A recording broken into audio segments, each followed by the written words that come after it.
I'd like to call the October 23rd, 2008 Coordinating Board meeting to order.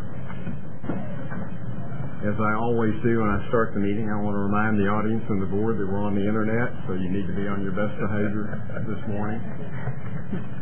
Joe, even though I'm looking at you, nothing personal. There was a message there somewhere. It's nothing personal at all. One of the very first thing that I would like to do this morning is to recognize the Texas Retailers Education Foundation. We would like to make a special presentation this morning to Ronnie Gokring, President and CEO of the Texas Retailers. Ronnie, would you please step forward? Mr. Ronnie, I want you to help me here. Mike.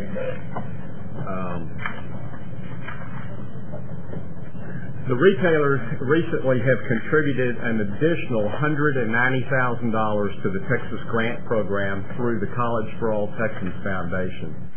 This is the latest following three previous gifts of $250,000 each in February and June of 2006 and $180,000 in September of 2007, bringing the amount that TREF has donated to $870,000.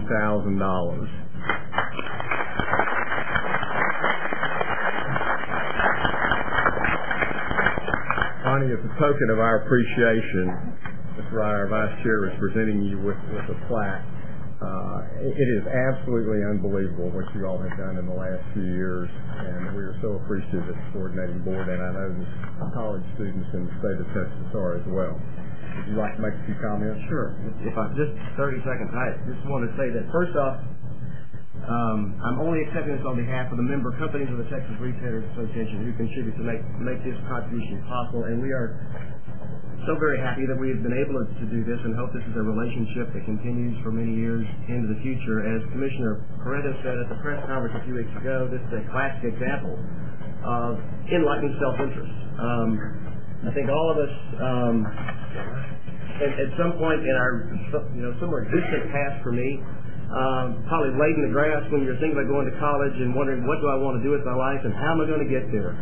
And part of that how am I going to get there had to do with how am I going to pay for getting there. And so through these contributions and through the guidance of the Texas Grant Program, there are at least a few kids that are getting answers to those questions, and we are really happy to be part of that. And it is something that does inure to our benefit to have kids being supported who are looking for careers in the retail community, and so we're really happy to do this. And we thank you for that. We're not expecting this at all, but we appreciate the working relationship we have with you, and we look forward to continuing this for many years to come. So thank you very much. Thanks, Ron.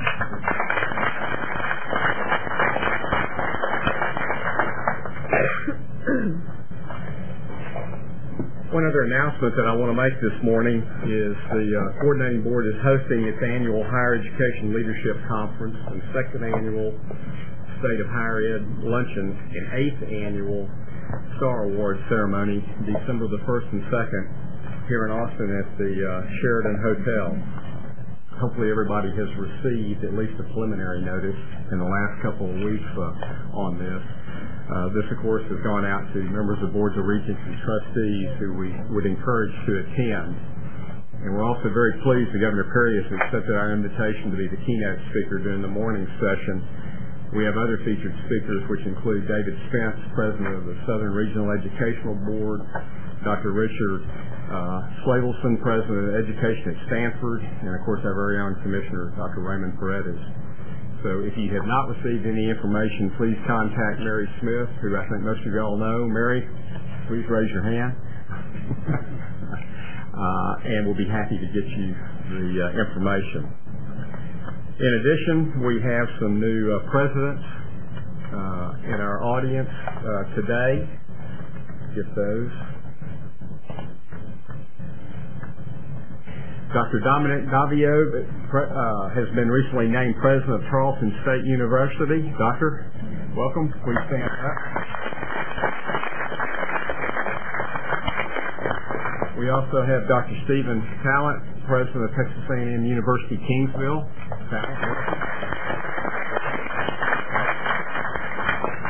Guy Bailey is the new President at Texas Tech. Nice. who really is no stranger around here, that's for sure. Guy, welcome. And Dr. Carlisle Rathburn has been named president of Texas A&M University at Texarkana. I don't believe he's here this morning. Okay. We're going to take care of some housekeeping issues first. The second item on our agenda is the approval of our minutes of the July 24th board meeting. Do I have a motion for the approval of those minutes?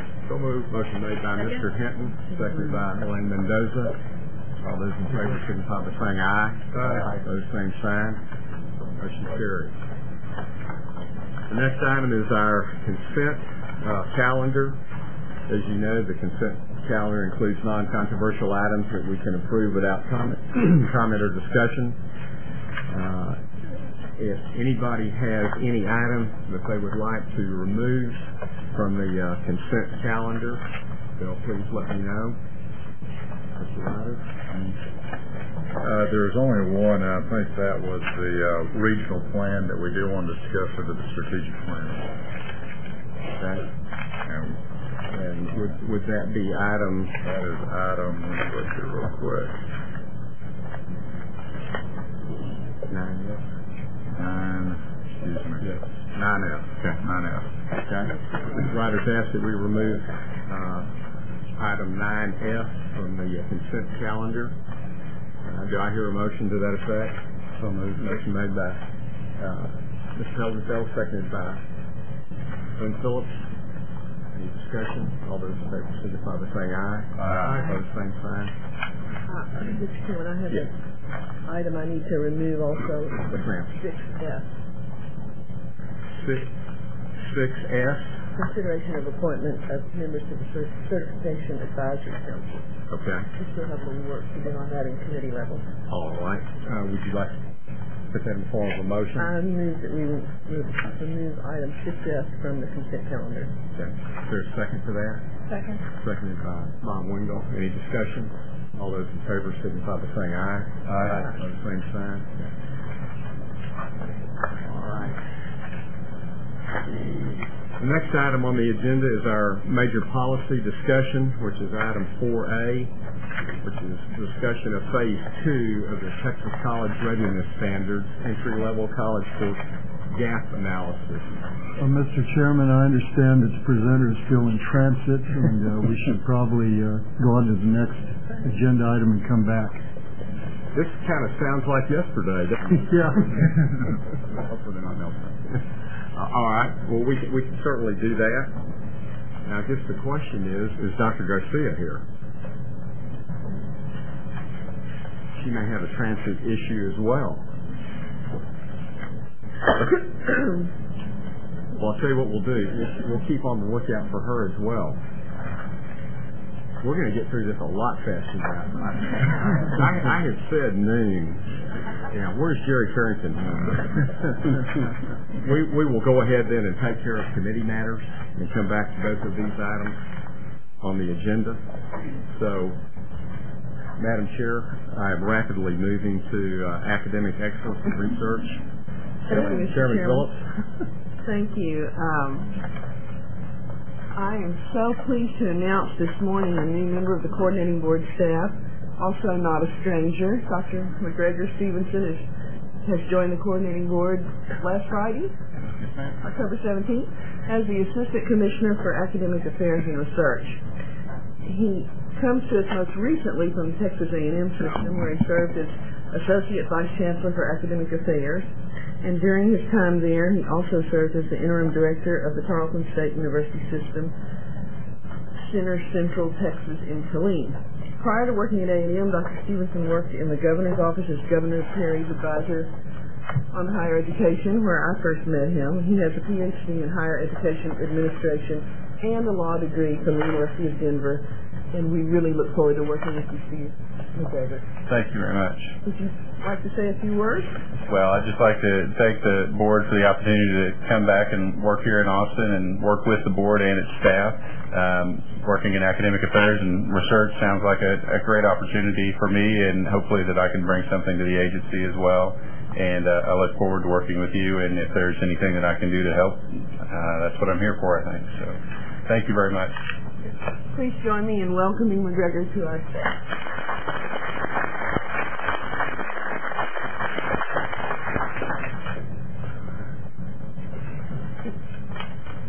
Our staff has been very busy this period preparing a number of reports, including projecting the need for medical and legal education in Texas, joint partnerships between institutions of higher education, and the feasibility of providing immunizations to certain students in health professional degree programs. Our committee heard presentations on these reports at the September 17th meeting. Most of these reports were approved and were on the consent calendar today, but we will be hearing two presentations and voting on two of them, projecting the needs, or two of the projecting the needs reports and two nursing reports today. All righty. Okay, thank you. Seem to have a voice this morning. Report on some policy.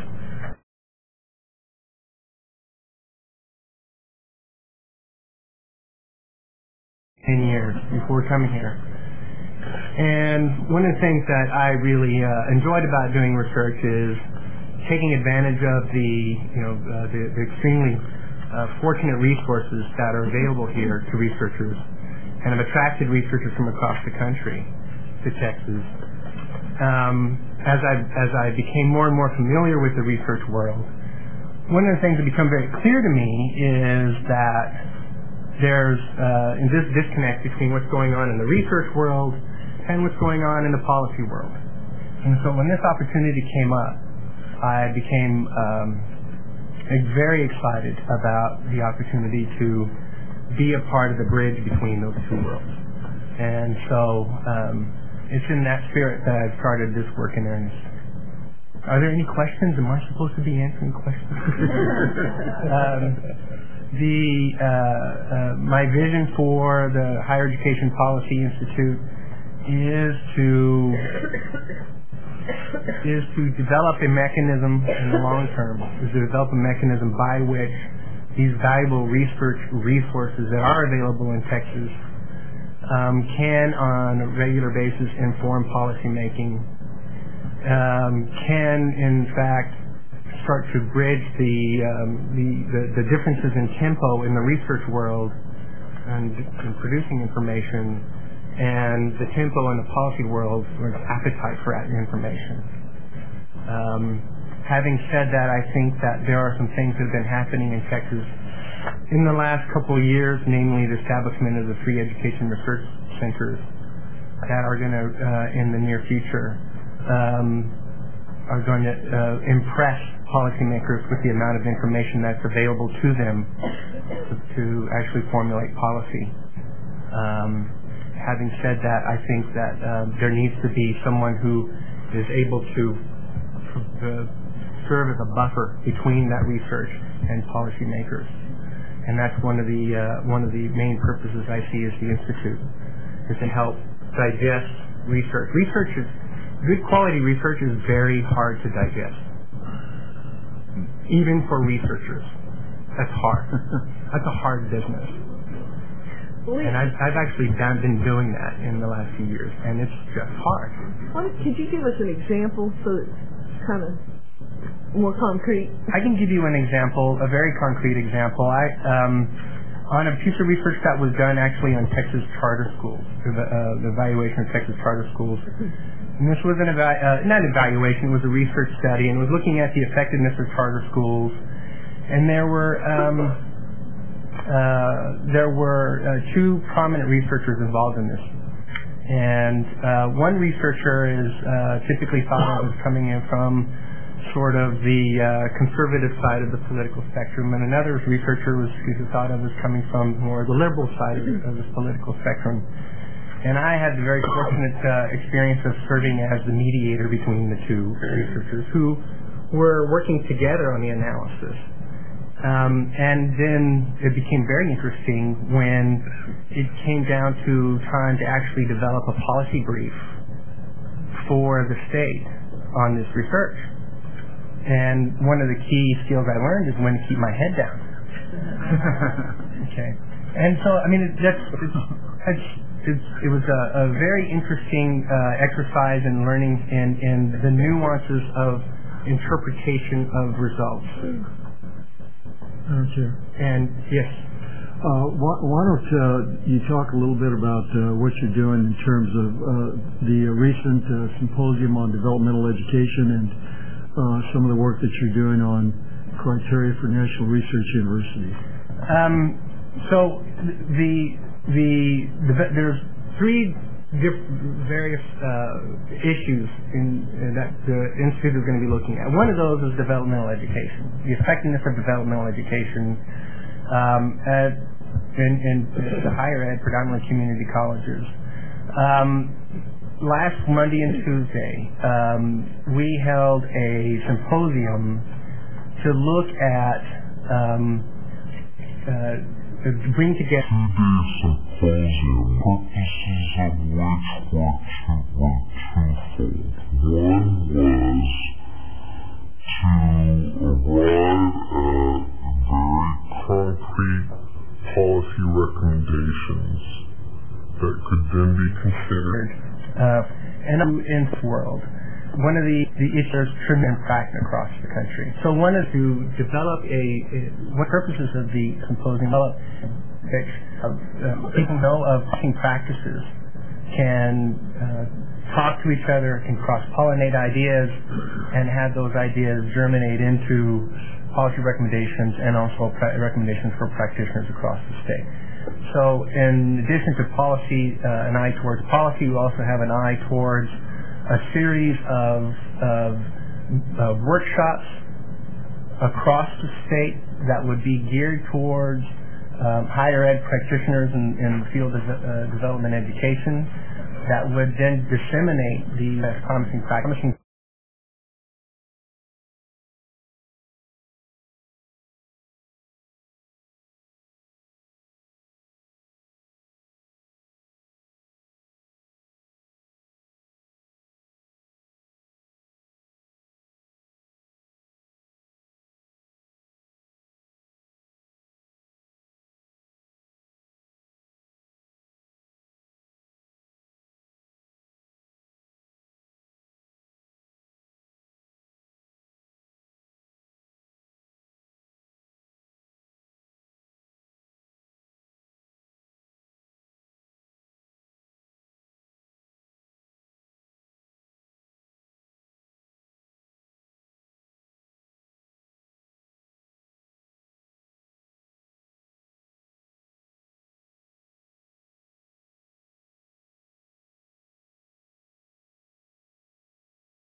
The themes that emerged in the symposium is there are some practices that in this arena that the K-12 has been involved in the last few years that perhaps can translate very well into the higher ed sector. And so that's one of the roles that we see the coordinating board perhaps moving forward with. Okay, thanks. Anybody have any questions? Madam Chair, I was just going to, Dr. Holcomb referred to the importance of buffering this policy institute, this think tank that we now have within our walls. I think it's important to recognize that really for the first time we have a resource that allows us to be proactive rather than reactive, and the best way to buffer is to be is for our research to be out ahead of our policymakers, providing them food for thought rather than reacting to the latest idea or fad or trend or whatever you want to say. And I think now we've got the means to do it, and I'm pretty excited about it.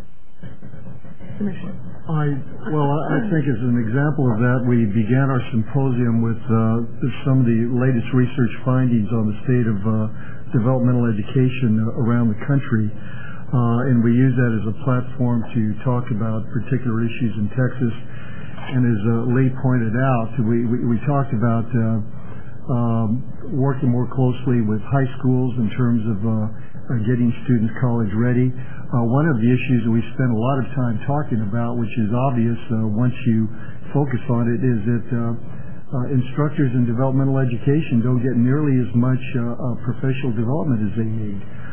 We also ask very fundamental questions about why cognitively do we separate reading and writing into two separate developmental education courses when a lot of the research, as you well know, demonstrates that reading and writing are best taught together. So that has some policy implications for the way we provide developmental education in Texas.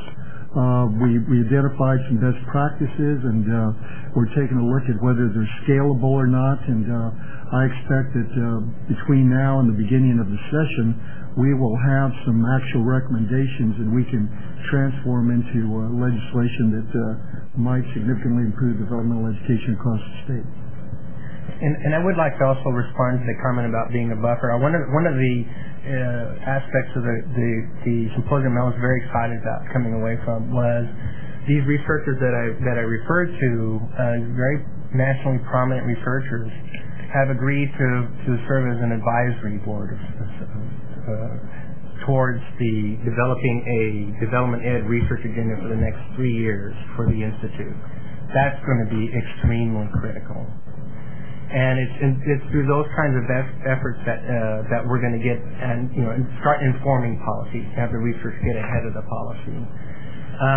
As an example of how that might unfold, a couple of the researchers, McFarland from the University of Michigan and Martorell from Rand, have established quite a reputation for themselves doing education on Texas K-16 data.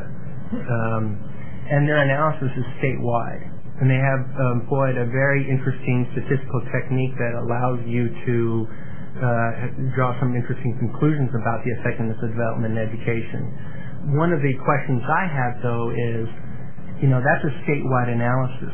What that doesn't do is start breaking down the effectiveness of development ed by particular institutions across the state, and I think that would be very helpful so that we see a full spectrum. There are some institutions who are going to be doing a very good job according to the data, and some institutions are going to be, other institutions are going to be doing a better job.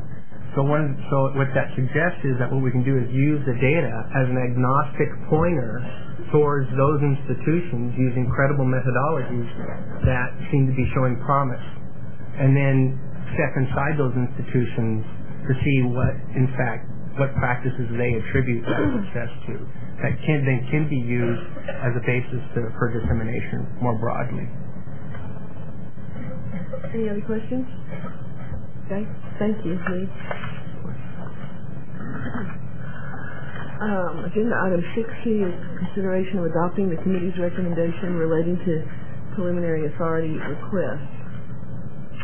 The first request, item 6C1, is from Texas A&M University Corpus Christi for bachelor's level authority in mechanical engineering. Mary, give us the background. Thank you, Madam Chair, members of the board. The Texas A&M University Corpus Christi is seeking bachelor's level preliminary authority in mechanical engineering.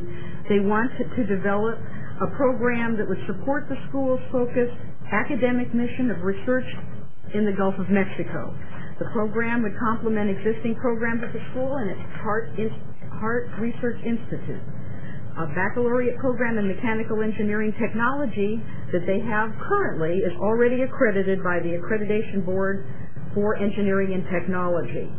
It would form the foundation for the mechanical engineering program, and then once developed, the proposed program would share lab space, faculty, and courses with the mechanical engineering technology program. This completes my background information, Madam Chair. You want to comment at all? I'd just like to compliment the leadership at A&M Corpus Christi on how they have really focused in on this single degree program and and tying it to areas of marine research, offshore oil platform construction, areas in which they have specialization, survey. They're really tying this degree into things that they do well there already and meeting a demand at the same time in that community. Thank you. Well said. Members, you've heard the recommendation. Do I have a motion? Move approval. Second. Okay. I'm not sure who seconded it.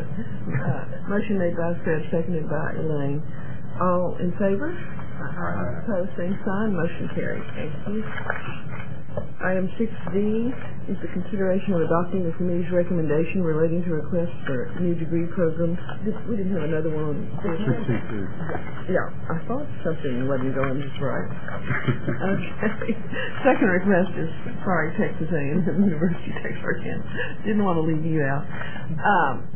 Second request is from Texas A&M University, Texarkana for authority to enter into a doctoral level Step 2 cooperative program in education administration leadership to be offered in cooperation with Texas A&M University Commerce.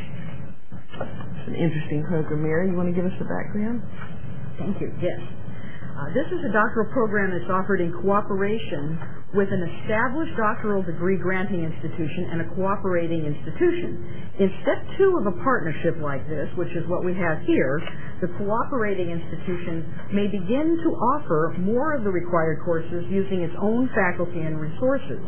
The institution wants to provide public school administrators with the opportunity to obtain an EDD degree in education administration leadership and then prepare these individuals for leadership roles in the public elementary and secondary education system. The program itself would be for working professionals. There is a demonstrated need for doctorally prepared school superintendents and administrators. The need is projected to increase as current administrators reach retirement age and the school-age population increases. If this is approved by the board, Texas A&M University Commerce and Texas A&M University Texarkana will submit a full degree proposal jointly. This completes my background. Thank you, Mary. Like the previous program, this program was reviewed at the committee level on September 17th, and the committee recommends approval to the board. Members, questions or comments? Okay, do I have a motion? So moved. Second. Moved by Bob, seconded by Laurie. All in favor? Aye. Opposed, same sign. Motion carries. Now, item 6D is a consideration of adopting the committee's recommendation relating to requests for new degree programs. The first item, 6D1, is from University of Texas at Arlington for authority to offer a Doctor of Nursing Practice with a major in nursing practice. Mary? This new degree program would prepare master's level nurse practitioners for the highest level of clinical practice in nursing.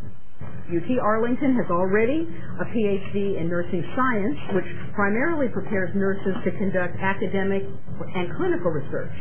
This proposed degree program would consist of 45 semester credit hours past the master's degree. It's consistent with those programs that are already being offered in the state, the Doctor of Nursing Practice degree. This completes my background information. Thank you, Mary. The committee reviewed this request at our September 17th meeting, and we recommend approval contingent upon the institution offering the degree as a postmaster's program. Members, do you have questions or comments? Do I have a motion? Approved. Okay, moved by Laurie, seconded by Elaine. All in favor? Aye. All opposed, same sign. Motion carries. The next request, item 6D2, is from the University of Texas Pan American for authority to offer a Doctor of Philosophy degree with a major in rehabilitation counseling. Mary? Madam Chair, rehab counselors help people deal with the personal, social, and vocational effects of disability. They counsel people with disabilities resulting from birth defects, illness or disease, accidents, or other causes. This program is responsive to the need to produce doctoral-level rehabilitation counselor educators. Approximately half of the estimated 670 doctoral-level rehab counselor educators across the United States are expected to retire within the next decade. UT Pan American is uniquely positioned to help address the current and projected shortage of rehab counselor educators, especially as this shortage relates to underrepresented groups at the doctoral level. This completes my background information, Madam Chair. Thank you, Mary. The committee recommends approval. Members, do you have questions or comments? May I have a motion? So moved. Moved by Laurie, seconded by Elaine. All in favor? Aye. All opposed, same sign. Motion carries. Thank you. Next item, 63, is from the University of Texas at San Antonio for authority to offer a Doctor of Philosophy degree with a major in interdisciplinary learning and teaching. Mary? Thank you, Madam Chair. The proposed program would prepare students to do original research and scholarship in education, and it would prepare them for academic careers in higher education, K-12 education, and government. The proposed degree would complement the 14 master's and 2 doctorates in education that UTSA currently has on its program inventory.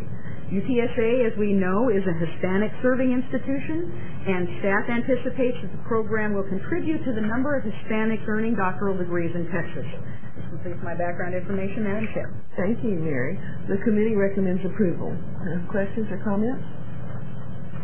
Do you have a motion? So moved. Moved by Joe, seconded by Laurie. All in favor? Aye. All opposed, same sign. Motion carries. Thank you.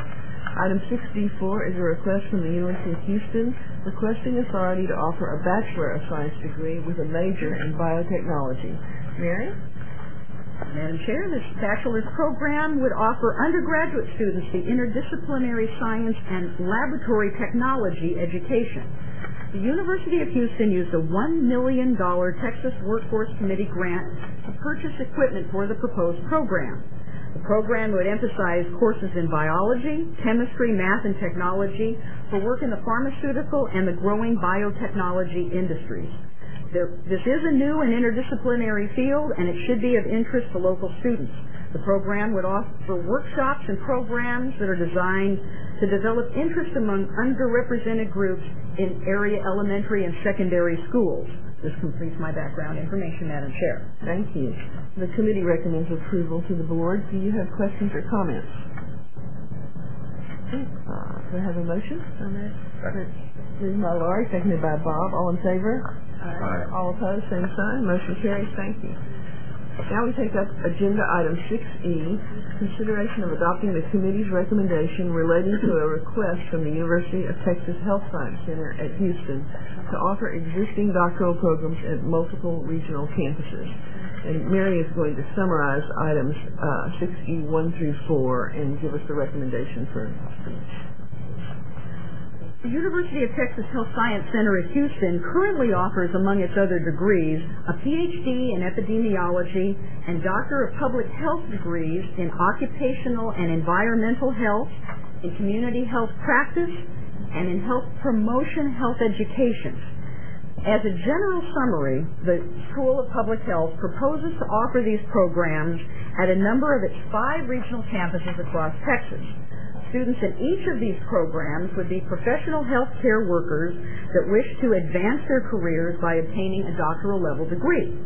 The institution has significant experience offering distance education. It's been doing so since 1993, and it uses interactive video and other real-time distance education technologies. No new faculty resources are needed for the proposed expansion. Each of the proposed expansion programs was reviewed by the Distance Education Advisory Committee, which did recommend approval to the coordinating board staff. What I'm going to do now is to provide the brief demand statistics and specific staff recommendations on each of these programs, and then Dr. Phillips will ask for questions or comments on each of the programs and then ask for your vote.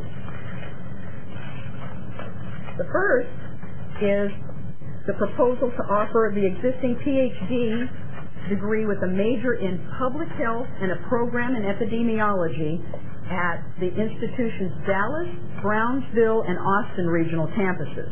There is a state and national demand for epidemiologists, and the demand is projected to increase by 13.6% through 2016. This completes my background on this request. Thank you, Mary. The committee recommends approval of this program. Members, questions or comments? I have a motion. Moved by Laurie, seconded by Elaine. All in favor? Aye. All opposed, same sign. Motion carries. Okay. 6E E2. Mary, you want to summarize this one for us? Yes, please. Okay, thank you.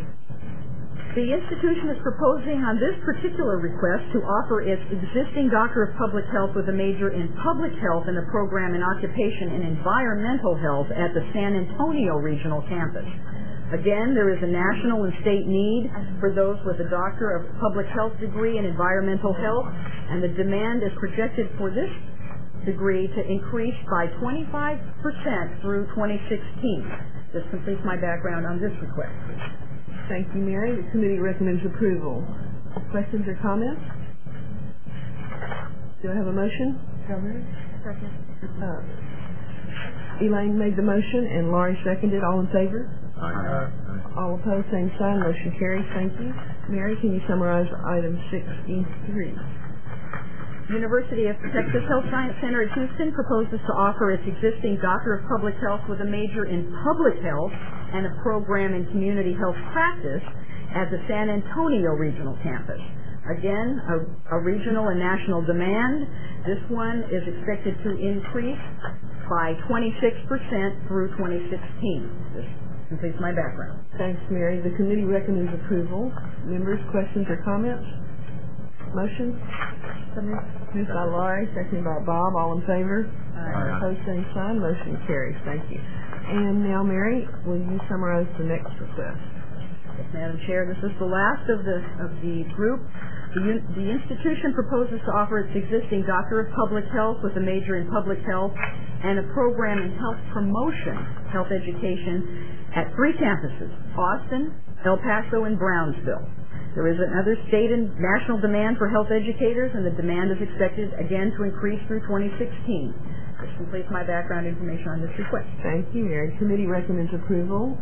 Questions or comments? I have a confession to make. I actually was on a plane and spoke with Dr. Kaiser, who's the brand new president of UT Health Science Center in Houston. Was this yesterday? I spoke to him. one of your main flights. Shortly in Austin. I spoke to him in Lubbock, and I spoke to him in El Paso, and I make the motion. I think you deserve a second at all. That's good, Laura. We'll let someone else second, please. I did. Okay. Laurie makes the motion. Elaine seconds. All in favor? Aye. Opposed, same sign. Motion carries. Madam Chair, if I might ask you to please relinquish your duties a moment. We're going to go back. We have our guests have arrived, and I'm still going to take it out of order, but at this time I would like to go to item 5 on the agenda, which is the recognition of excellent presentation by the University of Texas at Brownsville, and as our staff fondly refers to it as the airplane discussion. I'll have to explain that to you later, Juliet. But we have here today with us the president of the University of Texas at Brownsville, Dr. Juliet Garcia. Dr. Garcia, as many of you all know, was instrumental in the development of the unique partnership between UTB and TFC. I'm not even going to say how long ago it was. When I looked down here, it even scared me. Let it suffice that it was more than a decade ago, almost more than 2 decades ago. Dr. Garcia, she's only 39 years old, but she has been at the helm for many years. This campus has grown unbelievably over the last couple of decades, from 49 acres to 460 acres. It's absolutely amazing what has happened in the Lower Oregon Valley of Texas. And of course, I'm obviously very pleased to have my good friend, Dr. Juliet Garcia, with us this morning. Juliet, welcome. Thank you. Good morning, Chairman Shepard, members of the board, Commissioner Paredes, and thank you for the opportunity to share a little bit of our journey in making a fundamental change in our core policy regarding satisfactory academic progress. I'm going to call it SAP just for short, Satisfactory Academic Progress.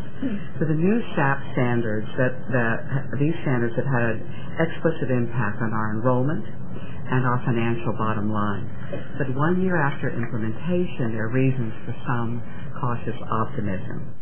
Its roots are tied to our histories, as Chairman Shepard mentioned. first established as a junior college in 1926, this college then morphed into a new model of delivering higher education services by establishing on top of the community college a university in 1991, combining the best characteristics of a community college with the best characteristics of a university, eliminating administrative redundancy and all barriers of transfer and streamlining the path for greater student success. Over the years, we have added more than 45 new degree programs, graduated record number of students at the associate, baccalaureate, master's level, and grown a research program in physics and biomedical sciences, ranking in the top 5 in the state among all state universities. We have done this while retaining open admissions, key to fulfilling our community college mission of access. However, once the students walk through the doors, they are expected to make satisfactory progress toward a degree and are held accountable for their performance. Several years ago, doing our own research, a faculty committee took on the task of focusing on compressing time to graduation, as nudged by the state, by this board, and by the federal government. As the work of the faculty progressed, they identified some disturbing trends. While the majority of our students do well, about 20% of them were not making progress toward graduation and were behaving in ways that were counterproductive to their academic success. It's this group on which we focused our work. While all schools have SAP policies they use for financial aid eligibility, which address both GPAs, grade point averages, and completion rates, the policies for academic standing for the most part only address grade point averages. This resulted in two issues. One, using two different policies, one for financial aid status and another for academic standing, causing confusion among faculty, staff, and of course students. Also, it allowed students who were not completing a significant number of hours attempted successfully to continue to enroll in classes without making much progress. Linked to this was the concern of indebtedness. Brownsville was recently ranked as the most impoverished city of its size in the nation. Therefore, not surprisingly, almost 60% of our full-time students are eligible to receive Pell Grants. However, because Pell Grants have failed to keep up with the actual cost of attending college, our financially needy students were borrowing more each year to make ends meet. In fact, in 2007, the loan amount distributed to students actually became larger than the amount distributed annually through Pell. For students who were not succeeding then in their courses and accruing debt, the picture became quite grim. As they continued to take out loans while making little progress toward a degree, they were digging a deeper and deeper hole of indebtedness. With a low GPA that continued over multiple semesters, the students had little likelihood of ever recovering. They finally dropped out for good, taking their accumulated debt with them and no credential to show for the time spent at the university. We sought a solution that would guide our students toward graduation more rapidly and away from excessive loan indebtedness. The focus became what kind of policy would I devise for my own child? We agreed on two things. We would want a policy that would set clear and attainable expectations. And two, a policy that encouraged responsible behavior, everything from deliberatively planning a course schedule that clearly relates to a degree plan to limiting the amount of loans that could be obtained with a reasonable expectation of commitment to repay them. The first step we took then was to align the academic SAP policy to match that used to establish financial aid eligibility. So today now students need to earn a 2.0 GPA and complete successfully 70% of their attempted courses to remain in good standing and be eligible to receive federal financial aid. Completion for our students is defined as the completion of course with a passing grade. However, if a student does not meet SAP standards after one semester, a student was placed on probation. The student can still receive financial aid during one semester of probation, but they must achieve SAT standards during that semester in order to go back to good standing status.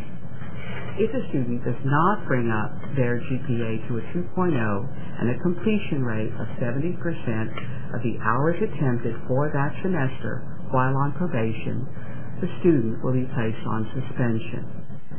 While on suspension, students may not enroll in classes. They may sit out a full semester and hopefully use this time to resolve whatever issues that may have prevented them from dedicating themselves to serious study. After having sat out for a semester, they may return once again to enroll. However, they will only be allowed to take 7 credit hours for that first semester after having been on suspension. They must meet with an advisor to select the appropriate classes, and they must participate in other programs designed to get them on track and make sure they stay on track. Once a student returns and demonstrates the ability to meet SAP guidelines, the student once again is considered in good standing and therefore eligible for financial aid. To help students meet the SAP standards, we installed many new initiatives. I'll outline just a couple. We made a university-wide commitment to improving student access to academic advising, of course with the advising center, but also in the classroom. Similar to very many other campuses with limited resources, the student-advisor ratio on our campus is dramatically inadequate. But with a simplified, uniform policy, all of us could understand how to help advise students on SAP. We launched a comprehensive communication campaign to inform students of the new standards, letters to them individually, orientation meetings with them, spouses, and parents. We redesigned freshman orientation to include topics such as study skills, time management, and academic expectations. We made freshman orientation mandatory. We added tutoring sections, expanded already robust supplemental instruction initiatives, and created more on-campus jobs for students, not for making copies or running errands, but while working in labs with faculty. And if a student is placed on probation, we designed a contract to be signed by students, making a commitment to attend advising sessions prior to registering for the next term. The results. 1 year after implementation of the new academic standards, we have a bit of optimism. But allow me first to outline the negative impact of the new SAP policy. We had an increase in number of students on probation. At the end of the first term, our new SAP criteria, 2,115 students were placed on probation. This number was about 20% of the students enrolled at UTD-TSC. Increase in number of students on suspension.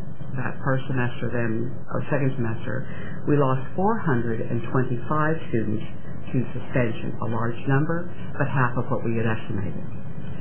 And finally, we had an increase in the amount of work university-wide, with everybody having to work very hard to now become advisors, now start new initiatives, now be focused on a variety of initiatives, including continuing to generate research data to follow our students forward. The most dramatic one, perhaps for us, was physical. Over FY 2008, this SAP standards resulted in a loss of real revenue of $1.9 million in tuition and fees. To compensate for the lost revenue, we froze the hiring of new faculty, filled only crucial positions that were vacant, reduced the number of sections taught, and reduced spending of M&O accounts. We also installed SAP during a non-counting year so as to minimize loss of future revenue. Although we expect to close with another loss in FY 2009, we believe that increased enrollment in FY 2010 and state funding will cover future deficits, assuming there will be no significant changes in state funding methodologies. But there were a number of positive impacts as well. The number of credit hours successfully completed rose by 3%. The number of students who withdrew from courses actually was reduced by half, the number from 10 to 5%.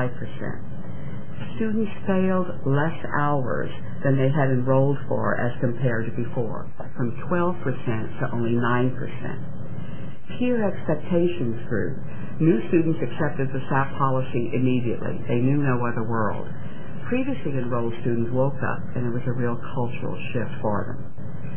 Faculty are claiming that more students are attending class and keeping up with their assignments. And there are early signs that time to graduation will decrease and students will accumulate less debt. There's also been a clear signal sent to schools about the academic expectations for graduating seniors. And we've begun experimenting with additional initiatives, such as linked courses and expanding learning communities. Positive internal campus community response. One example, our student government, of course, was for this. They were part of the SAP policy in its proposal. Student government president went on probation. Student government has a rule that says if you're on probation, you cannot serve as an officer, and he had to resign from his office and still supported the SAP policy. We also had very positive external community response that ranged from why hadn't you done this before to it's about time. The conclusion. To meet the challenges of a knowledge-based world economy, we recognize that we need to do everything possible for all of our students to realize their full potential.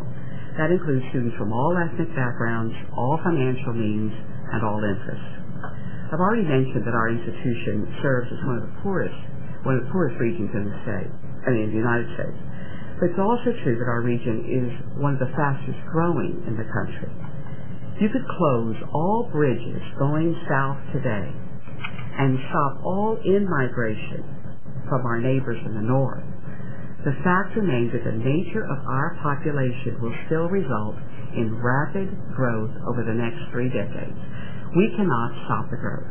But we do have a choice either to succeed with more students and produce more college-educated and productive citizens, or just to simply grow. Grow smart or just grow. We chose to grow smart. One additional positive outcome of SAP that I haven't mentioned is that this last spring, we had an increase of 5% more students taking upper division courses than last year. This is the equivalent of close to 100 more upper division students. This represents many students who are successfully scooting through that pipeline and are much closer to graduation. Every year, our graduation rate grows. Every year, the quality of our graduates increases as measured by state exit exams for teachers or state exit exams for nurses, both in the high 90th percentile.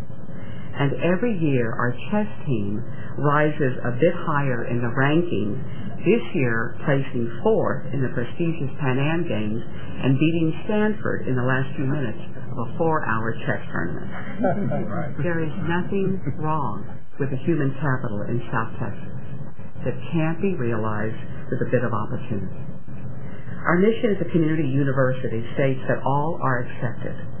No one is excluded from the opportunity to fulfill their aspirations. But once on campus, they must be held to the same rigor as we would expect on a selective admissions campus. We believe the new SAP policy helps us achieve that. We still have much to learn about the impact. We intend to continue to recalibrate its implementation and study its impact. By the very nature of our institution, we do not fit the mold of the more traditional university in Texas. So we do not profess to have discovered the model for achieving improved student success for others. There are also limits to what we can do, given the modesty of our resources. But on the whole, we believe we made the right decision. Our job remains now to manage the process during a physically challenging transition, to survive it, and come out strengthened. We received a lot of attention this past year, what with being hit by Dolly, a Category 3 hurricane, that caused unexpected and unbudgeted expenses of repairs on our campus, and an attempt to divide our campus with a border fence that was also a bit distracting and costly to avert. We are in the midst of completing construction on a new library, a new classroom building, a new center for early childhood education, and a small but elegant performing arts center. We added new degree programs, including our first doctoral program, and we've entered into our 2nd year of our own Math and Science Academy for high school juniors and seniors, and just 2 weeks ago into a partnership with Brownsville Independent School District that received their first 100 students in an early college high school. There's been much coverage in the media on all of these, but until today, the most important work that we've been involved in, that of installing new standards of academic progress, has not received much media. Installing the SAT criteria and the sea change in the organizational structure of our university. So on behalf of Texas Southmost College trustees, the leadership of the UT system that was very supportive of our experiment, and many dedicated faculty and staff at UT Brownsville, Texas Southmost College, I most earnestly thank you for this kind and generous recognition. Thank you, Dr. Garcia. Commissioner, I think this speaks exactly to what we were talking about yesterday and some of the data that we were looking at. I'm sure you have some comments. Well, I want to applaud you and your colleagues at UT Brownsville and Texas Southmost College for the work that you're doing.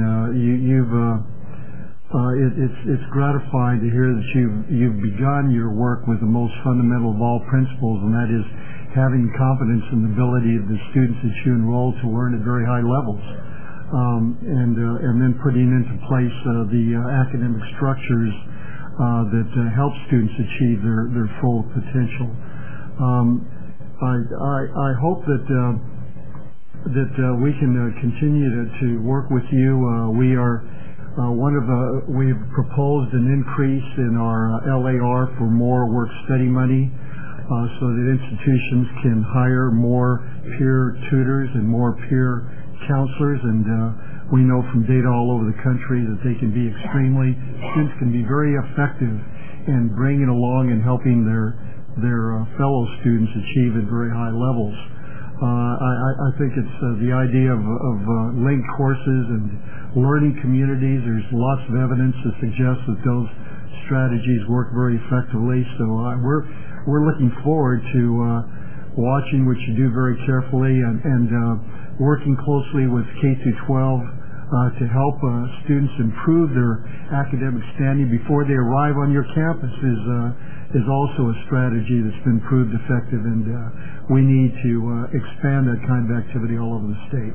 Congratulations on the risky but ultimately beneficial activities you have underway.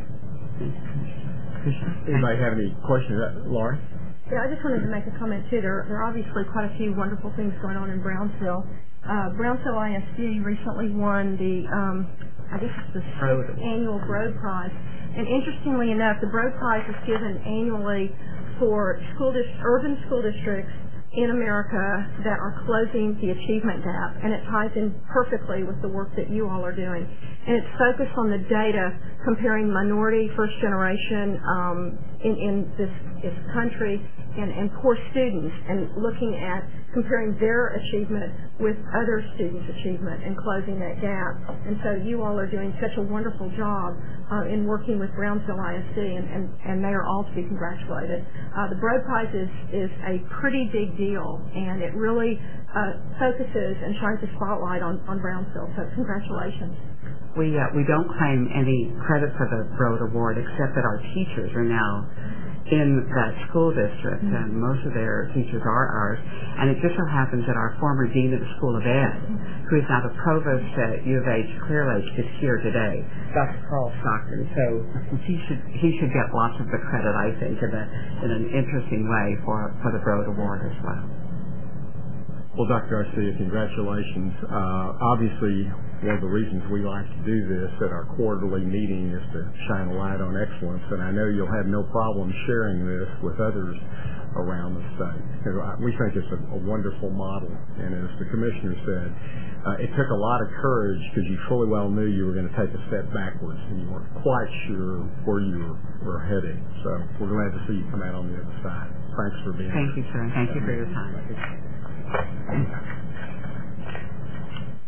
Okay, we're going to back up into item 4, which is our major policy discussion of Phase 2 of the Texas College Readiness Standards Entry-Level College Course Gap Analysis. And at this time, I would like to invite our friend and colleague, Dr. Dave Conley, up to the table. David is no stranger to this board. He's been consulting and helping us for over a year with this development. And for many of you, I believe you all know this. As a reminder, Dr. Conley is professor of educational policy and leadership in the College of Education at the University of Oregon. Hey, welcome back. We look forward to your comments this morning. Thank you very much, Mr. Chair. And I would like to share with you the results of a study that we did that showed the relationship between the adopted Texas College Readiness Standards this board adopted January 24th of this year and what is actually going on in entry-level college courses within your system and within the state broadly. It's an interesting study in a number of ways in that for two reasons. One is its primary purpose was to make sure that the standards you adopted were in fact representative of what students do need to succeed in entry-level college courses, because those standards are designed to inform practice in high schools as they prepare students for college. It's also interesting in that very few, if any, other states have undertaken an examination at this level of detail of what was going on in their entry-level college courses. And I think you're both to be commended for this, and also I hope that you can build upon this type of information about practices within your colleges and use that. I think the previous item on your agenda really highlighted the importance of understanding what it is that students need to do to be able to succeed in college when they come to college. This type of research, this type of standard system that you have puts you in a unique position nationally. I think it also informs that developmental ed discussion you had on what students need to be doing. So with that kind of as a framework for this research, let me go ahead and share with you the results of the study that we did. The basic design of the study was to identify a series of courses in 20 subject course title areas. And by course title areas, and I'll show you in a moment, the 20 course titles that we selected and from which we gathered information. The information that we gathered was in the form of the course syllabus of the instructor for that course, along with the instructor's rating of the Texas College Readiness Standards as being necessary to succeed in that course. So you had the instructor's perceptions of what students needed to do to be ready in that course, and you had the instructor's syllabus from that course as a way to validate the instructor's self-reported ratings of importance. And as you see, over 100 institutions, which covered essentially the entire public system, and the privates were also invited to participate, and some did as well. But the focus was really the public post-secondary system. That's all of the post-secondary system, including the community colleges, all the four-year institutions. Some of the institutions that did not participate are ones that didn't have entry-level undergraduate courses, and a few of those fell into that category. The response that we got with the help of special advisors at each campus, who were the ones who went out and really recruited the courses to participate, the instructors to participate by working with the department chairs. So having a model in which we had campus-based special advisors enabled us to get a really positive and extensive and very representative response. I think you know if we'd have just sort of sent out an email to everyone what the result would have been, but these special advisors used their knowledge of each campus to make sure that we got the right courses and the right people participating so that we have a very representative sample of entry-level courses across the state. We did get 813 instructors to respond, which is a very sizable number, and those instructors submitted 930 syllabi and then completed exercises online giving us information about those courses as well. And as you can see, that's more syllabi than instructors, because a lot of these instructors teach more than one entry-level course, and they were willing to submit information for more than one course. Just quickly to go over the 20 course titles that we investigated, and because you do have some consistency with your course titles system statewide, we're able to use these as our organizers, and you can see in English we had 3 different courses, 3 in math, 7 in science, and 5 in the social studies area. Now, as you'll see when I report the results, the types of courses that we select do bear some relationship to the results that we achieve and the findings that we'll present to you. But we do think that these 20 course titles are very highly representative of entry-level courses in your system that students take that align with the college readiness standards. You can find other courses that students take. You could look at a psychology course or an astronomy course that would be an entry-level course, but The college readiness standards weren't designed specifically to address some of those courses, but college readiness standards were really designed to address this type of course. So we tried to match up the courses we selected to examine with the nature of the college readiness standards themselves, so that we were comparing apples to apples in the sense that when the standards were developed, they were thinking about these types of courses, and I think you'll see that they're courses that you would want to use as your reference point. The submission by region and institution type, just to summarize this chart for you and not necessarily go into a lot of detail on it, you'll see that we had 58% from community colleges and 35% from four-year institutions. That's because there are more community colleges, and a lot of the entry-level courses are taken at the community college level. But nevertheless, the representation is across the state and across the institutions is very appropriate to make the sample one that we can base some, I think, solid conclusions on. In other words, we don't have over-representation of one part of the state or one type of institution over another, which it's a good broad representation for our purposes. So what does it mean to say that the college readiness standard is aligned with an entry-level college course? Our definition of aligned was that the faculty said that particular standard was either most necessary or more necessary for students to know or be familiar with in order to succeed in that instructor's entry-level course. So what we're really saying is, here's the college readiness standard. Instructor, as they come in, proficient with knowledgeable. It's not everything about need to have completely mastered it, but is this information or knowledge that's going to be useful as this comes into level course? It's not a married student entry-level course necessarily, if it's aligned. It's what a student should bring to that course. So it's about preparation for college, which is what the college readiness standards are all about. And that was a score of 4 or 5 on our 5-point rating scale. Here's the summary results, and we're giving it to you in the summary. If you want more detail, we can certainly provide that. But by subject area, you'll see that there's 120 standards in English, and of those 120 standard statements, and each one of those would be some statement of knowledge and skill that students needed to have to succeed in the entry-level course. 97% of those standards rated as a 4 or 5, meaning they were most necessary, more necessary, or most necessary to succeed in that entry-level course.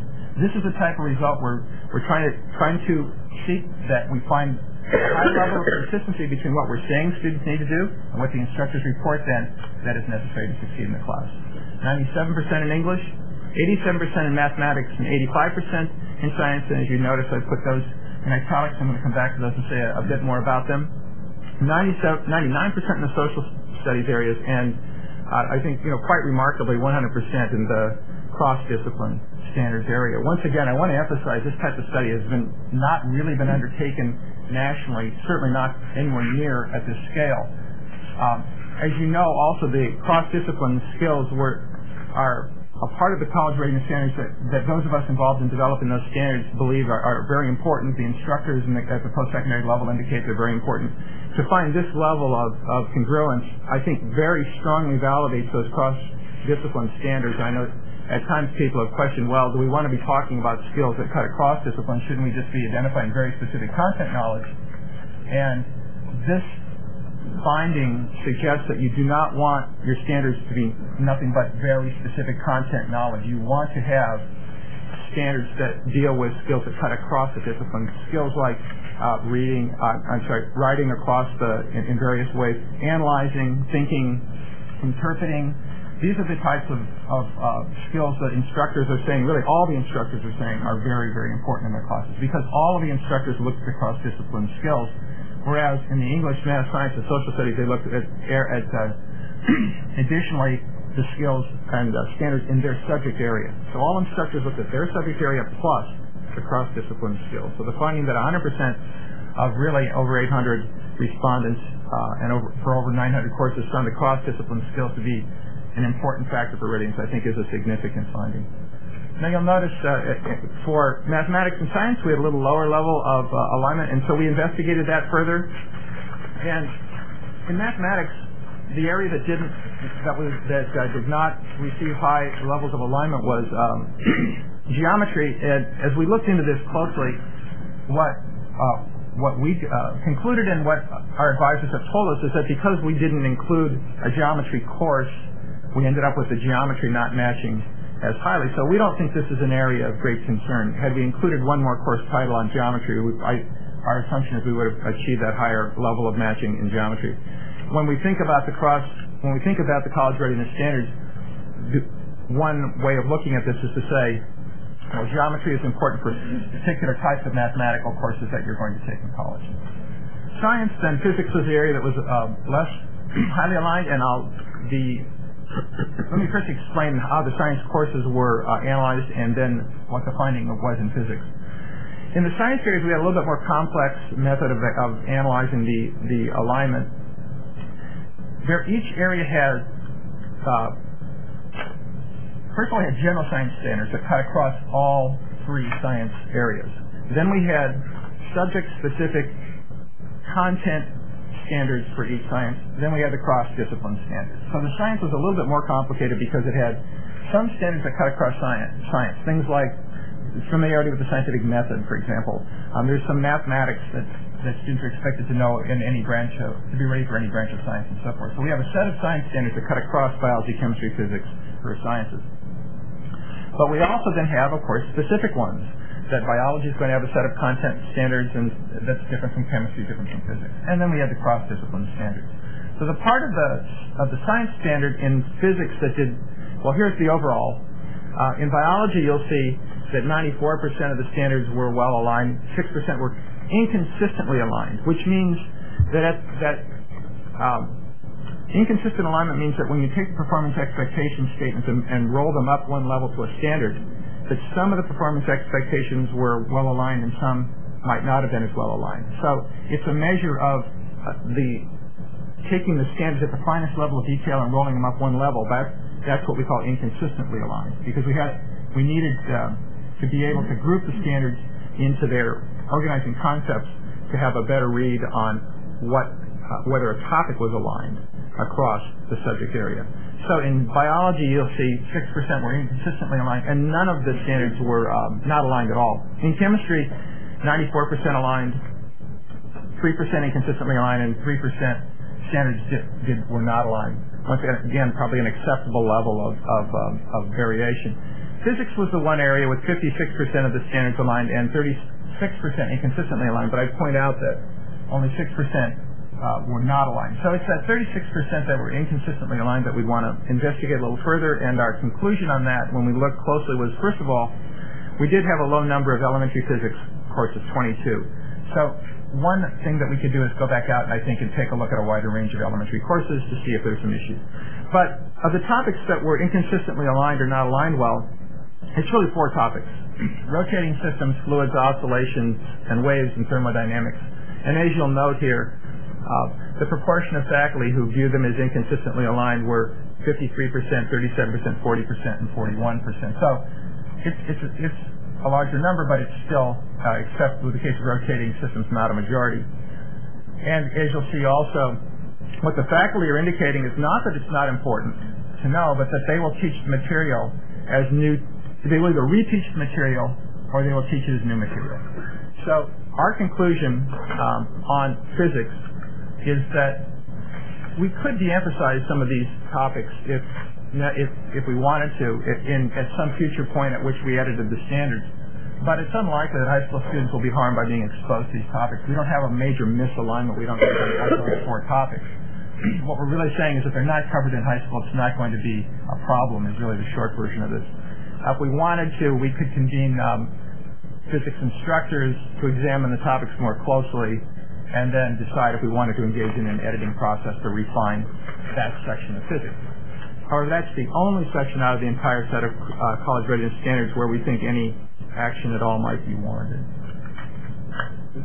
The summary statement that relative to the study as a whole is that the college readiness standards were in fact validated as being representative of practices in the entry-level courses throughout the system in Texas post-secondary education. And that's an important statement to be able to make. I think it should provide the board with some comfort and confidence that the process in which you engaged to develop a set of college readiness standards, in which you did collaboratively with high school educators, has resulted in a product that reflects well what students need to do to be ready to succeed in post-secondary institutions in your state. And with that, I'm ready for any questions that you may have.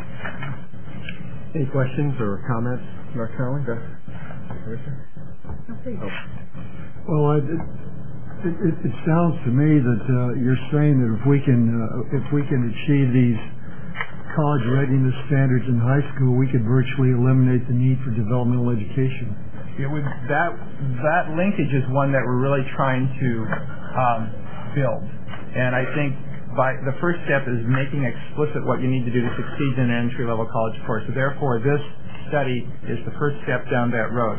And the second step down that road is starting to think about what students should be doing in high school. And as the phase 3 of this project, and remember this is phase 2, phase 3 will involve the development of materials, assignments, and other types of materials that can be used in high school so that students are engaging in tasks that start to prepare them more directly for these entry-level courses. So a research paper that you do in high school, a lab assignment that reflects more what a college lab is like, for example, maybe an interpretation of primary source documents in a social studies type of a class. As more of that begins to happen in the high schools, the students, when they enter these classes, they're not going to be as surprised by the expectations that they encounter. Absolutely.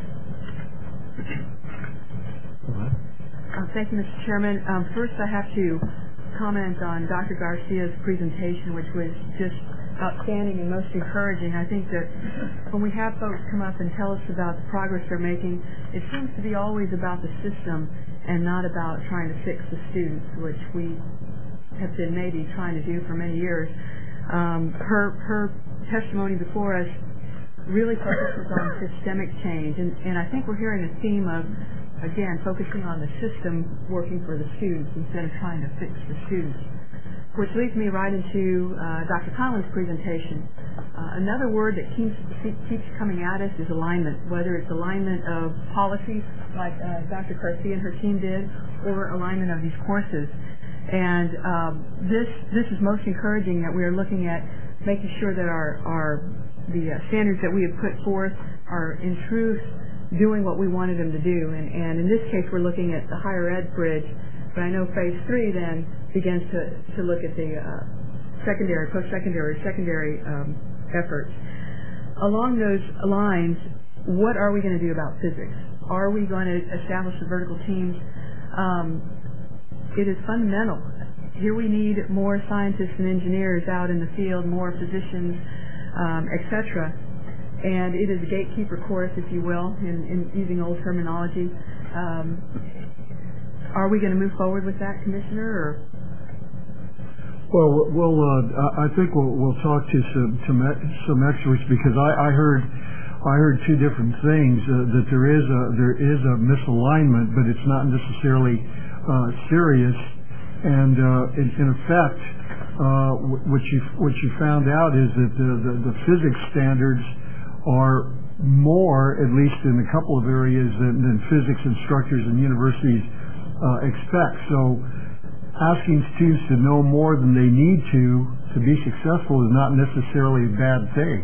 No, and I agree, except the second bullet point under your physics summary does talk about the notion of the vertical teams of physics instructors, examining them further to see what is right and what could be done better. That's the only aspect I come in. Let me suggest that if that's the route that you do choose to pursue, that we would suggest that the first step is that we gather more physics courses. We get more information from entry-level physics courses. My very first point was, I think we're not satisfied with the sample size on that for a variety of reasons. I mean, when you have 20 courses titles like this, it's not unlikely that you're going to have one that's a little bit smaller. So we would say step 1, go out, collect more data, see what happens. If the pattern repeats itself, I think then yes, it probably would warrant at least an editing, perhaps, or an advisory that makes it clear that some of these standards are useful, but they're not mandatory. Mr. Chairman, if I could make a comment. Eddie Hyatt, who heads this initiative, and Dr. Conley, I want to thank you on behalf of the division for all your promptness and the work that you've been doing. I think you all are aware we're in the middle of the regional meetings that are being conducted across the state regarding this. But Evie and I have been in dialogue, and we are looking at identifying some physics professors and coming back through this process because of what has arisen. We were in dialogue about that earlier this week, so I will keep you informed, but that's what we are looking at. Dr. Conley, let me ask the question in a slightly different way. Does this fall under the role and scope of what we asked you to do, or do we need to go back out with engage you in another RFP to do this? Where do we fit on? Are you asking if we can do this without spending money? Yeah. This is or if not we have to spend. I mean, I think that's where Elaine's headed is. Exactly. I think the short answer is it's not an expensive undertaking at all. We're all set to do that. We're all set to do this kind of work. We know we have the special advisors are still in place. Nothing has changed, so the whole infrastructure hasn't been dismantled. To pursue a small investigation like this is not going to be difficult, I don't think.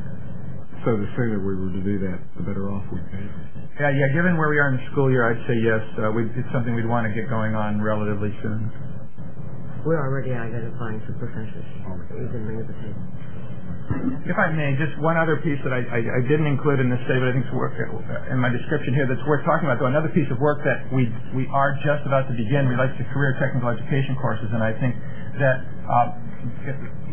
just like the board should be aware that we are looking at the relationship of the career technical education courses in the state system to the cross-discipline standards. We're not comparing them to the content standards, we're comparing them to the cross-discipline standards, noting that those are well aligned with your academic courses. The question is, are your CTE courses well aligned with the cross-discipline standards? I think that will be a very important finding for considering the role of CTE in high schools and whether that's aligning with preparing students for these types of cross-discipline skills. Any other questions or comments? This is just a wonderful report, terrific findings. And I think we do need to do everything we can to not have any qualification on them at all. No asterisk. No asterisk, and we need to complete this, demystification of what it takes to succeed in college. And this is the tool by which it's going to happen. It's very exciting. Exactly right. The fact that it hasn't been done before. And I'll just close by reinforcing the point that you're making, which is that Texas and the coordinating board is absolutely in the lead with this type of an activity nationally in determining and defining alignment between high school and college. And I think you're really to be commended for this type of initiative. Thank you, Dr. Conley. Thank you. Appreciate it. Just want to add that over the next 4 years, we can't lose sight of the fact that to achieve results with these new standards, that they've got to be integrated into the public school curriculum. That's a 4-year journey that we're only just embarking on with our vertical teams. So it's a good point. The hard work is yet to be done. Yeah, that's right. That was the statement I was trying to make yesterday, Fred. Thank you. Chairman Phillips. Okay. We'll go back to the rest of your items on your agenda this morning. Thank you, Mr. Chairman. Let's see. Am I in the right 6F? Is that right, Mary? Okay. Agenda item 6F is consideration of adopting the committee's recommendation regarding the report on projecting the need for medical education in Texas. And Dr. Stacy Silverman, there she is, Director of Academic Research and Grant Programs, will give us a brief presentation. Thanks, Stacy. Thank you. Good morning. Good morning, Madam Chair. Good morning, members. Okay, we're ready. As you may recall, this is going to sound familiar to many of you, so bear with me. As you may recall, in 2002, the board adopted 4 reports that projected the need for professional education in Texas. This report is an update to the 2002 projected need for medical education in Texas. Texas has 1 independent and 8 public medical schools. The map shows each of their locations in the red symbol. Also shown are the locations of other health-related institutions and regional academic health centers. These include the University of Texas MD Anderson Cancer Center in Houston and the University of Texas Health Science Center in Tyler. Several medical school expansion efforts were begun following the 2002 report. 3 notable efforts are the newly established Texas Tech University Health Sciences Center El Paso Paul L. Foster School of Medicine, which will have its inaugural class in fall 2009. Texas A&M University System Health Science Center expansion efforts to add the third and fourth year of medical school to the College Station campus and the first and second years of medical school to the Temple location, and most recently clinical rotations through their location in Round Rock. And the Lower Rio Grande Valley Regional Academic Health Center, which plans to open new residency programs in pediatrics and obstetric gynecology in the coming years, and already has 50 medical students spending a large portion of their clinical years in Harlingen. Medical education. The pipeline is a lengthy process.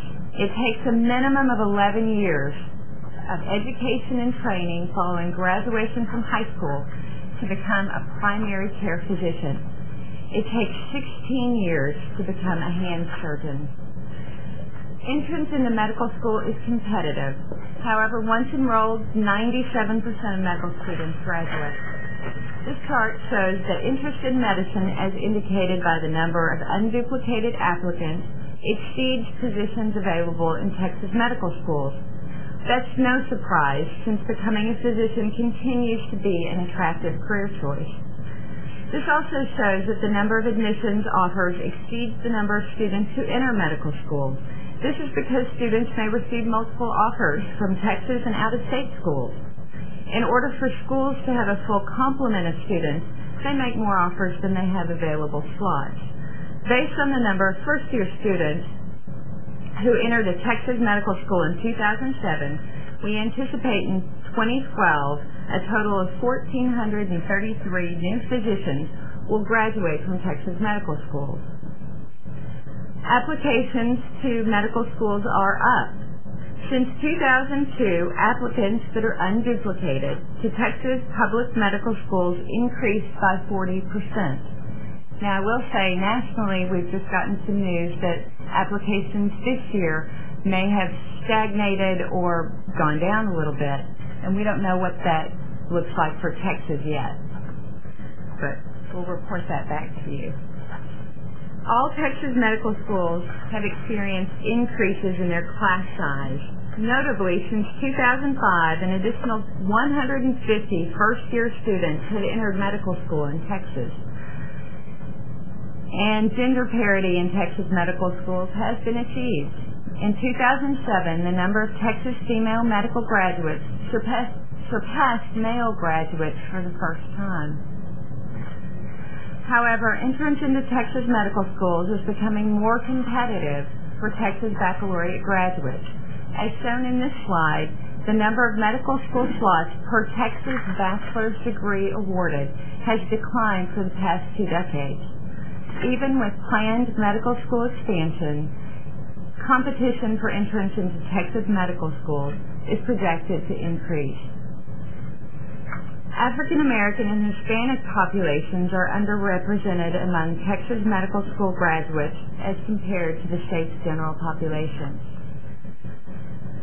Texas graduates have less opportunity today to enter medical school than in the past, even though medical schools have increased their class sizes. The increases are just not keeping pace with the increase in the number of bachelor's degrees awarded. Moving on to the physician workforce, we see that Texas physicians are aging. 19% of the current physician workforce is over the age of 61. In the coming years, it is likely that many of these physicians will retire completely or reduce the number of hours they practice. The Texas physician population is still predominantly male. However, with the graduates of medical school now 50% female, the practicing physician population will also change in the coming years. The ethnicity of the physician workforce does not mirror the Texas general population. This slide shows the ethnicity of the current Texas physician population workforce.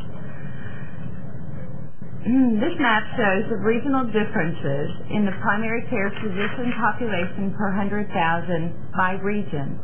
Removing Bexar County from the South Texas region reduces the primary care physician ratio to 57 per 100,000. Based on our analysis of the data, staff makes the following recommendations. The legislature should fully support the existing health-related institutions and their expansion efforts before committing additional dollars to new projects. Texas medical schools should continue to increase first-year entering enrollments through 2015, when the coordinating board should reassess whether additional enrollment increases are necessary. The legislature should expand efforts such as the Joint Admissions Medical Program to attract and mentor African American and Hispanic students into careers in medicine. Optimally, the state should encourage growth of more first-year residency positions with a goal of 10% more first-year entry-level positions than graduating medical students. If the legislature is able to fully support existing commitments in the state and decides that to establish an additional medical school, the South Texas region remains a feasible location.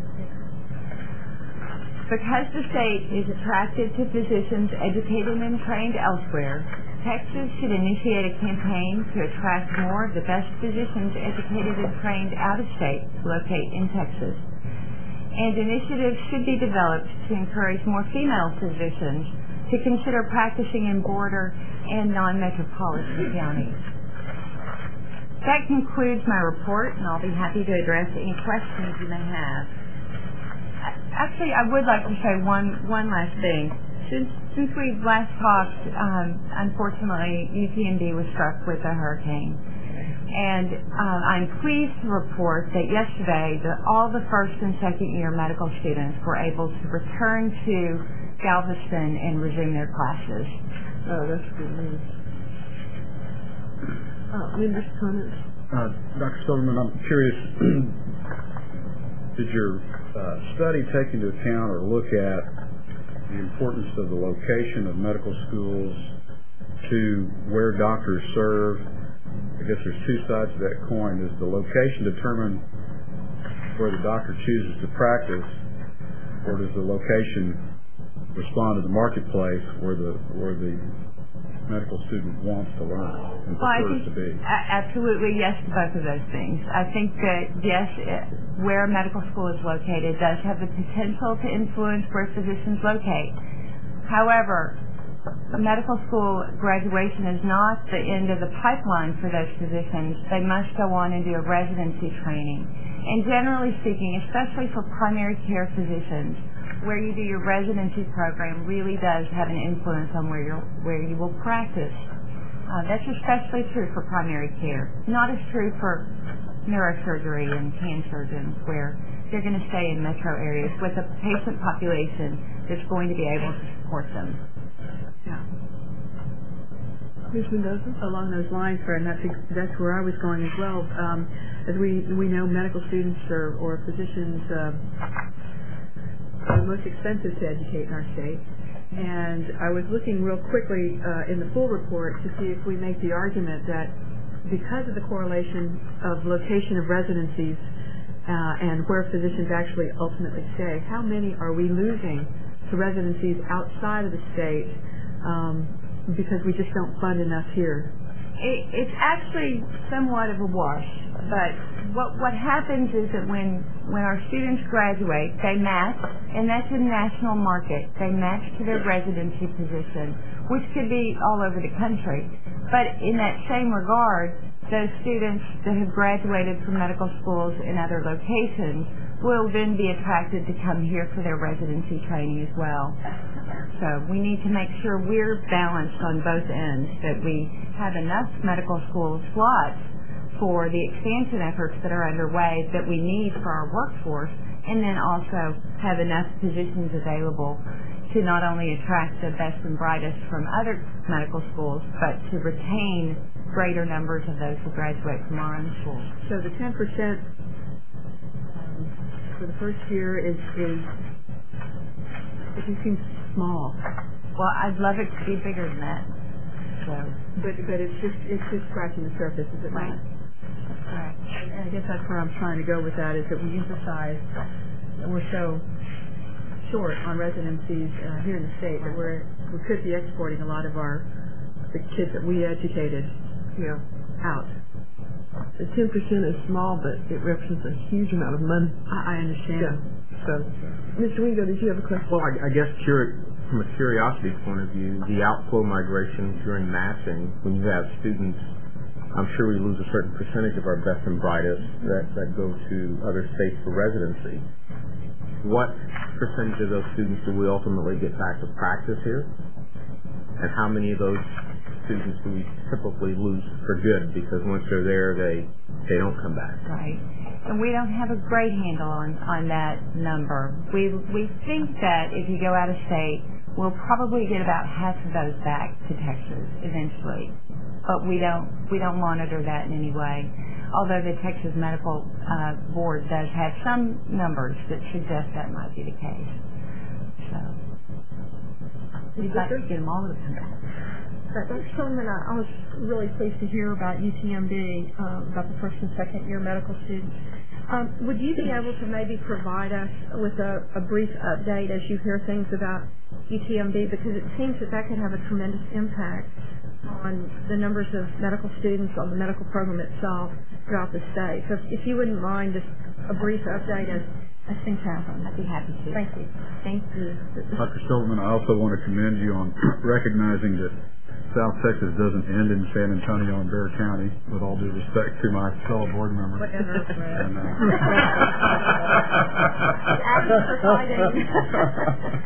Well, Stacy remembers we had lots of discussions of that over the years. In fact, at one time we even had North South Texas and South South Texas.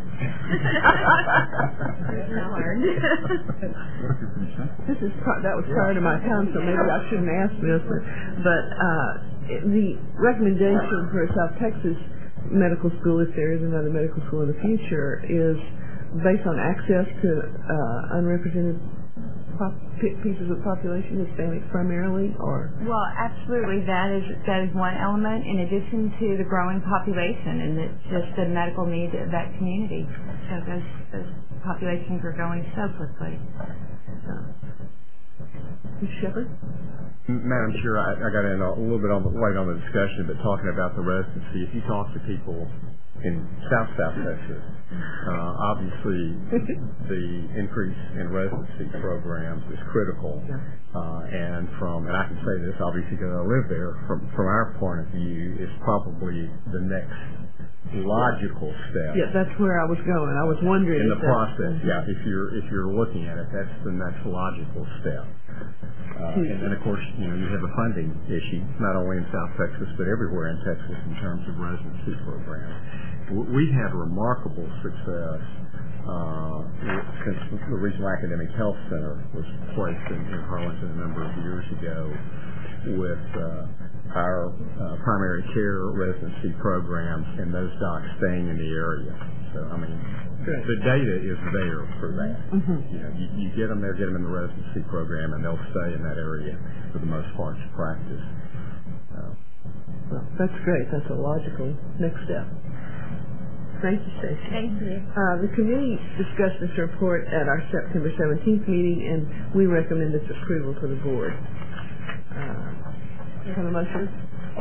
Moved by Elaine. Second. Seconded by Fred. All in favor? All opposed? Motion carries. Thank you. Agenda item 6G is consideration of adopting the committee's recommendation regarding the report on projecting the need for legal education in Texas. Dr. Alan Mickey, Program Director, will provide a brief presentation on this report. Did I mess up your last name? No, that's fine. Thank you. Okay. Thank you. Thank you, members of the board. Legal education is going to be increasingly important as Texas population and economy grow over the coming decades. Texas currently has 4 public law schools and 5 independent law schools. Texas law schools are all heavily concentrated in the eastern half of the state. As shown in the full report, the distribution of schools is broadly reflective of the distribution of students who choose to attend public law school. Most students, according to self-reported data, are coming from the Metroplex, Central Texas, and Gulf Coast regions. The South Texas and Upper Rio Grande regions combined sent proportionally fewer students to Texas law school than the Gulf Coast region alone. Taking all regions together, applications to law schools have declined in recent years, which is reflective of national trends. Texas applications are down 7% since 2004, and across the U.S. they are down 13%. First-year entering enrollment and graduation figures have remained relatively constant over the last decade. The demographics within this flat enrollment have shifted over the last 10 years, however. African American graduates are up 1%, Hispanic graduates are up 3%, and the Asian other population is up 7%. As it stands in 2007, the ethnic diversity of Texas public law schools is disproportionate to the diversity of the Texas population. The same ethnic disparities of enrollment to population are found nationwide, but the disparities in the Hispanic population are particularly pronounced in Texas.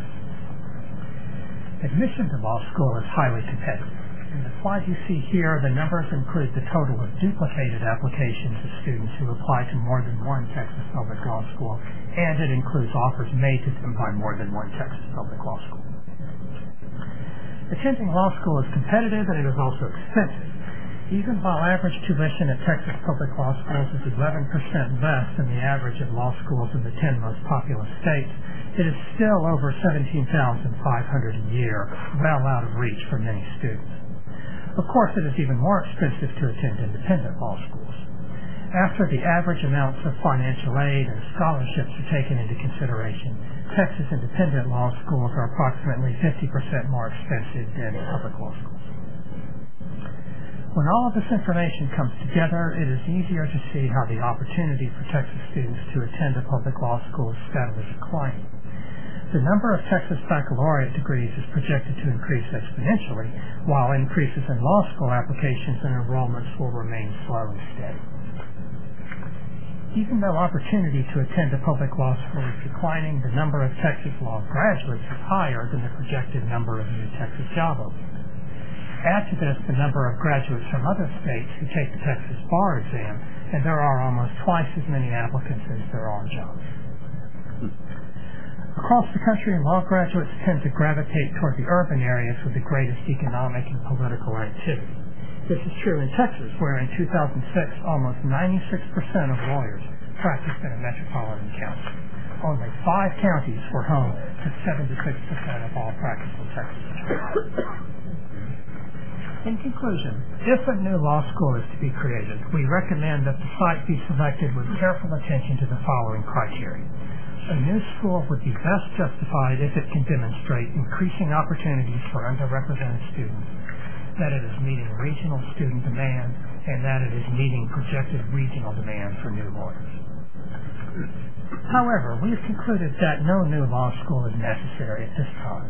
Texas is producing or importing enough lawyers to meet current employment demands, even though Texas has fewer lawyers per population than the national average.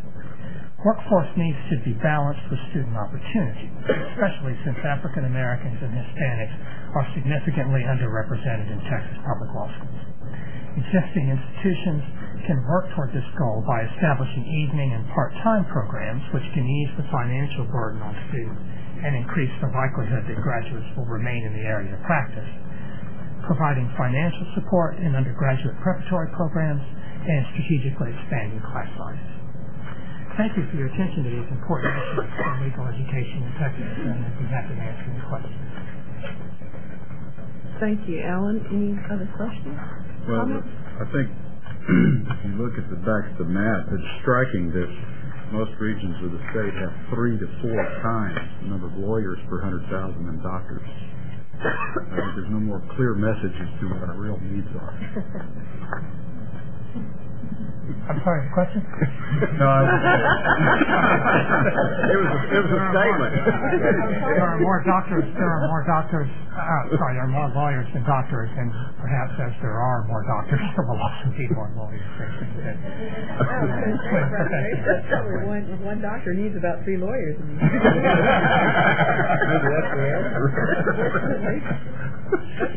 South Texas. Yeah. Until not too long ago. And it's striking that there's, I think you said, twice as many law school graduates as available jobs.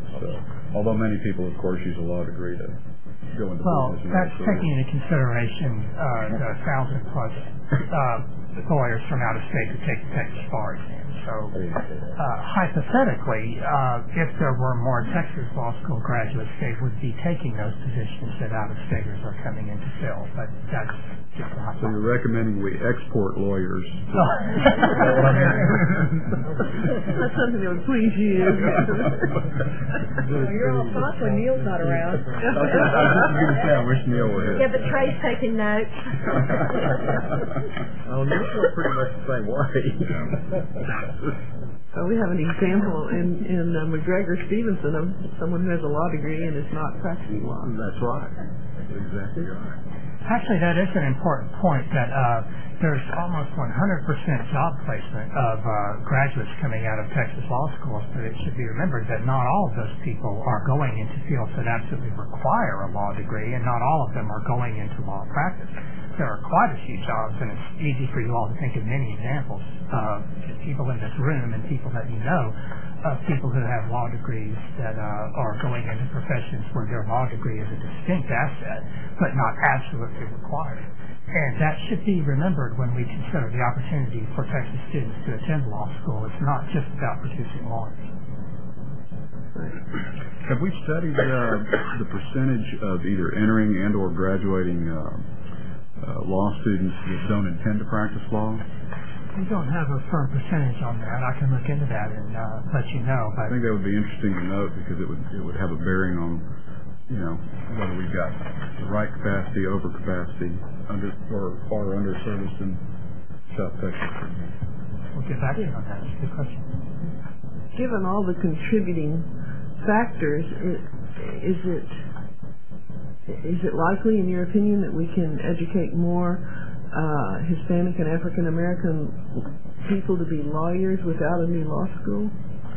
It's possible. There are a number of things that can be done. I think one of the most important things to do would be to establish evening and part-time programs.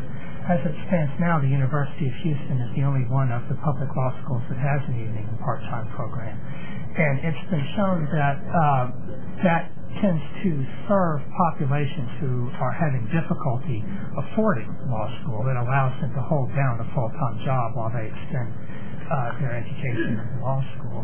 It also increases somewhat the possibility, the likelihood, I should say, that students who are entering an evening and part-time programs will continue to practice in that area, which is very important as we try to steer populations into targeted areas of underserved need.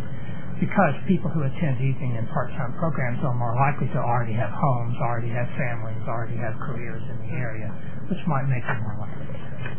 What about distance education in law? What about distance education in law? What's happening? That's an opportunity that is certainly ready to be explored. It's relatively rare in the legal education community, and there's no reason why that can't be looked at. That would be great, because then you could go to law school without having to be around a bunch of lawyers. Sorry, everyone I'm related to, I didn't mean that. Commissioner. There are programs that are somewhat analogous to JAMP, the Joint Admission Medical Program that is springing up around the state for students of color. I know that UTEP has a fairly large program for undergraduates who want to become lawyers, and they're given internships in local law firms and so forth, and then they apply to law schools around the state and around the country. So that might be a way of dealing with this issue, as I said, establish a legal equivalent to the JAMP program. That's also worth exploring. That's a very successful program out in El Paso. They have a very high proportion, 80 percentile range of students from that program, most of whom are Hispanic students that are being placed in very highly ranked law schools all around the country. And that's a very good way to target underserved populations into law school. It's very, very true. Is it of concern that there's no public law school in the DFW area? There's a lot of concern in the DFW area about that, yes. I'm sitting down and talking to some people that they brought that up and kind of pushing for the need of establishing one, but going off of your report, it doesn't seem like Well, we do discuss in the report the pros and cons of establishing a law school in the Dallas area. There's been a great deal of movement in that direction.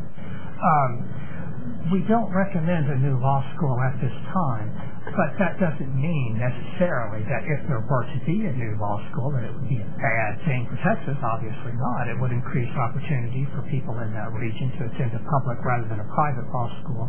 It perhaps would go a great way towards sustaining opportunity for underrepresented populations to live in that area. The Dallas area is certainly an area that is hiring a great deal of lawyers. As is said in the report, something like 96% of attorneys in Texas practice in the metropolitan area. So for a lot of reasons, it makes good sense to have one there. We don't recommend one in terms of the expense that's required compared to the much less expense of expanding class sizes at existing institutions. And that needs to be weighed against the fact that it doesn't really seem like there's a shortage of attorneys in Texas for workforce demand right now. But that being said, if there were to be a law school in Dallas, it would accomplish a lot of good, I think. Does someone else have a comment? Okay, the committee recommends approval. Do I have a motion? So moved. Moved by Mr. Wingo. Seconded by Ms. Mendoza. All in favor? Aye. All opposed, same sign. Motion carries. Thank you. 6H and 6I were on consent. Next two items, 6J and 6K, are consideration of adopting the staff's recommendation relating to the study on improving the curricula of professional nursing education, and consideration of adopting the staff's recommendation relating to the study on improving the curricula of licensed vocational nursing education. Staff gave updates on these reports at the September 17th committee meeting.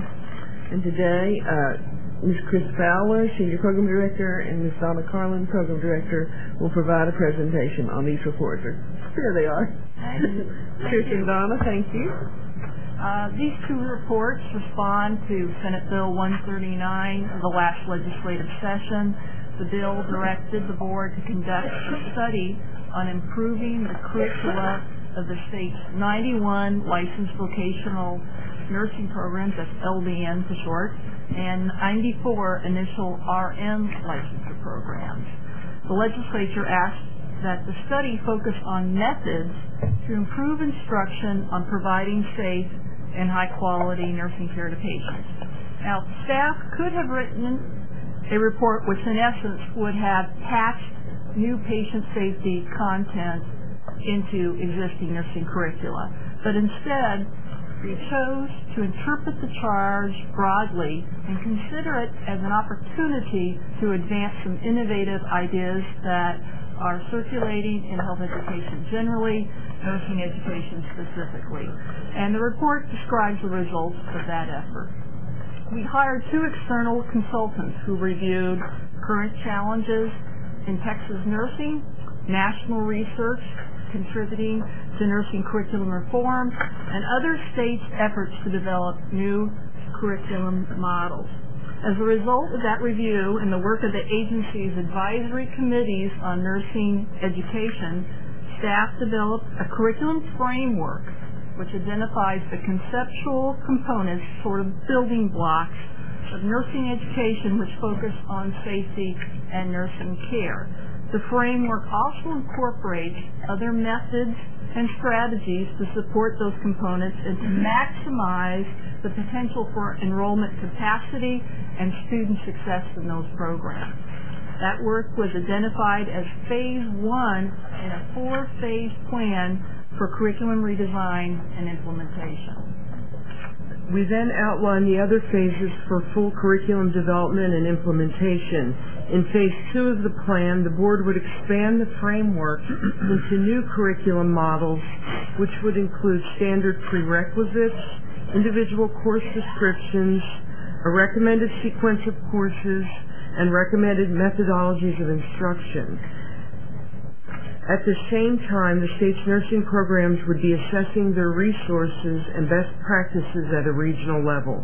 In Phase 3 of the plan, the board would solicit pilot proposals from nursing programs that represented regional collaboratives in the state and would prepare a final report with a proposed implementation plan.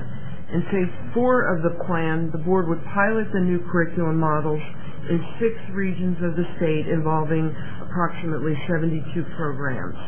The major recommendation in both of the reports is asking the legislature to direct the board to fully implement the other 3 phases of the plan and to appropriate funds for the pilots. We estimate that the transition to the new curriculum model through these pilots would cost approximately $27 million, that being $12 million for LVN education and $15 million for RN education. This amount represents about a 7% increase to the $385 million dedicated to undergraduate nursing education for the current biennium. In summary, the plan and the ideas presented in this report are really an unprecedented step for nursing that could be applied to other academic units as well, or programs as well. Staff is recommending a pathway, a 4-phase plan that would lead to common curriculum content for all of the state's LVN and RN nursing programs. The models, once fully developed, would be implemented on a regional basis where the nursing programs in a particular region could adapt the new curriculum model to the best practices that are developed in that region and share limited resources such as nursing faculty, instructional technology, and clinical placement sites in a more efficient, collaborative manner. Any questions about the report? You had advisory groups from nursing schools working with you, I guess? Yes, we have a standing committee for RN instruction, and we have an ad hoc committee for LVN instruction on this matter. Any other comments or questions? Mary, the staff recommendation? Madam Chair, we'll need to take each recommendation separately because they're 2 separate reports. Right. First is the staff recommendation is to adopt the findings and recommendations included in the report and authorize the staff to forward the study on improving the curricula of professional nursing education to the legislature, the governor, and institutions of higher education and other entities that offer a professional nursing program in Texas. This completes the staff recommendation. Do we have a motion? Motion made by Ms. Mendoza. Do I have a second? Second by Mr. Ringo. All in favor? Opposed, same sign. The motion carries. Thank you. And Mary, the recommendation on the LVN program? The staff recommendation is to adopt the findings and recommendations included in the report and authorize the staff to forward the study on improving curricula of licensed vocational nursing programs to the legislature, governor, and institutions of higher education and other entities that offer vocational nursing programs in Texas. This completes the staff recommendation. Thank you. Do you have a motion? Moved by Ms. Richter. Second. Second. This is the program that earlier was referred to as needing $12 million in funding? Correct. And Correct. the 12 plus the 15, is that in the LAR? Is not. So this would be additional, we would need to source additional funding.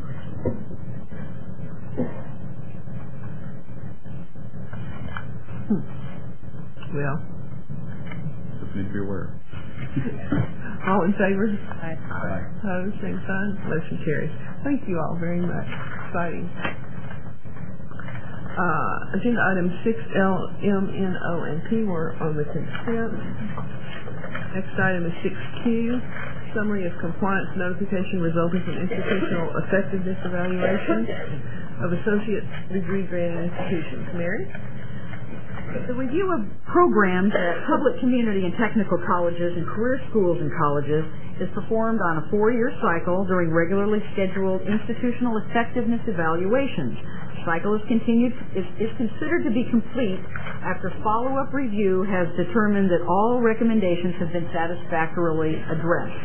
McLennan College has successfully completed the institutional effectiveness review process during the past quarter. Thank you, Madam Chair. Okay, and no action taken. Questions or comments? Thank you. Item 6R is a report on substantive proposals approved by the Commissioner or Assistant Commissioner since the previous board meeting. This is just information. That's correct. Any questions? Now, 6S is the item that I removed from the consent calendar.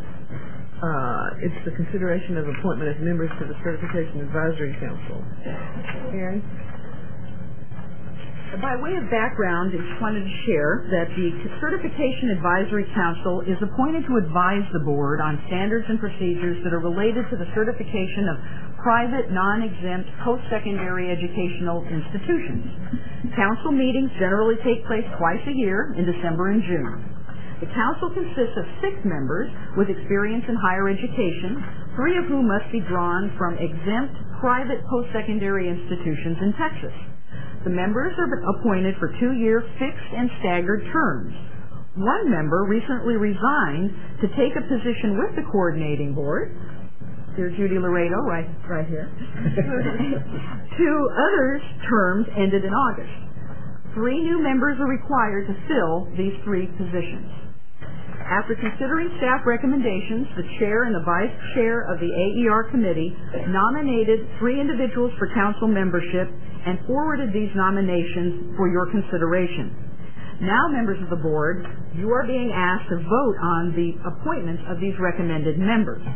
The recommended members are Dr. Dennis Brown, the Vice President of Instruction for El Paso Community College, Dr. Denise Doyle, the Provost of the University of the Incarnate Word in San Antonio, and Mr. Larry Garrett, the Vice President for Financial Administration of Southwestern Adventist University in Keene.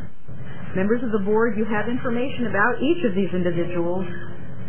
The recommendation is to appoint these 3 members to the Certification Advisory Council. Madam Chair, this completes my background information and recommendation, and consultation with Mr. Bill Franz this morning has let me know that you can take them all as a group or you can vote on them individually, whichever you choose to do. Okay. I just want to disclose that I visited with the division about this, but Elaine did not know about this beforehand. Okay. So, sorry, Elaine, I missed a step somewhere. Do we want to adopt the staff's recommendations all at once? Yes. Sure. Yes. Okay, do I have a motion? So moved. Second. Okay, moved by Laurie, seconded by I have one Seth. question. Question? Where is Keene, Texas? Oh, I probably was there yesterday. Oh, no. Good. All in favor? Aye. All opposed, same sign. Motion carries. Mr. Chairman, that concludes the business of the Committee on Academic Excellence and Research. Thank you very much, Madam Chair. Next item on the agenda is matters relating to the Committee on Participation and Success. Chairman Bricker. Yes, I am here. We're glad you're here. Yeah, thank you. Since our last meeting, I've had a lot of weather-related activities. First we had Hurricane Ike, and we had no electricity in our city for many, many days, personally for 9 days, but I was speaking with one of the participants who's been helping us a lot with one of the agenda items, one of the superintendents, and I called him and I said, I left a message on his cell phone. I said, I know you don't have power, but will you call me? And then I stopped. I said, wait a minute, you have power, you just don't have electricity. I wanted to clarify that he still has power. But anyway, yesterday I decided that instead of coming to the committee meetings, I'd take a day of professional development so that I could better understand expressions like seeing things at a 30,000-foot view, seeing things at a bird's eye perspective, and also a new definition to higher education. And also I decided I wanted to avoid all controversy, so I just didn't come to the meeting. But seriously, I really was so sorry I couldn't be here, and I appreciate the hard work of Chairman Ryder and his committee work, and certainly Dr. Phillips and for her pinch hitting and doing such a spectacular job. Thank you. Last week, Dr. Laredo and I were in Midland, Odessa. I probably was there yesterday too, just don't know it. But last week in Midland, Odessa, there was a P16 conference, and I presented on the Greater Houston P16, and I really appreciate the fact that all of the P16s across the state are all kind of supporting one another through the efforts of the coordinating board agency itself. And Dr. Laredo presented on college readiness.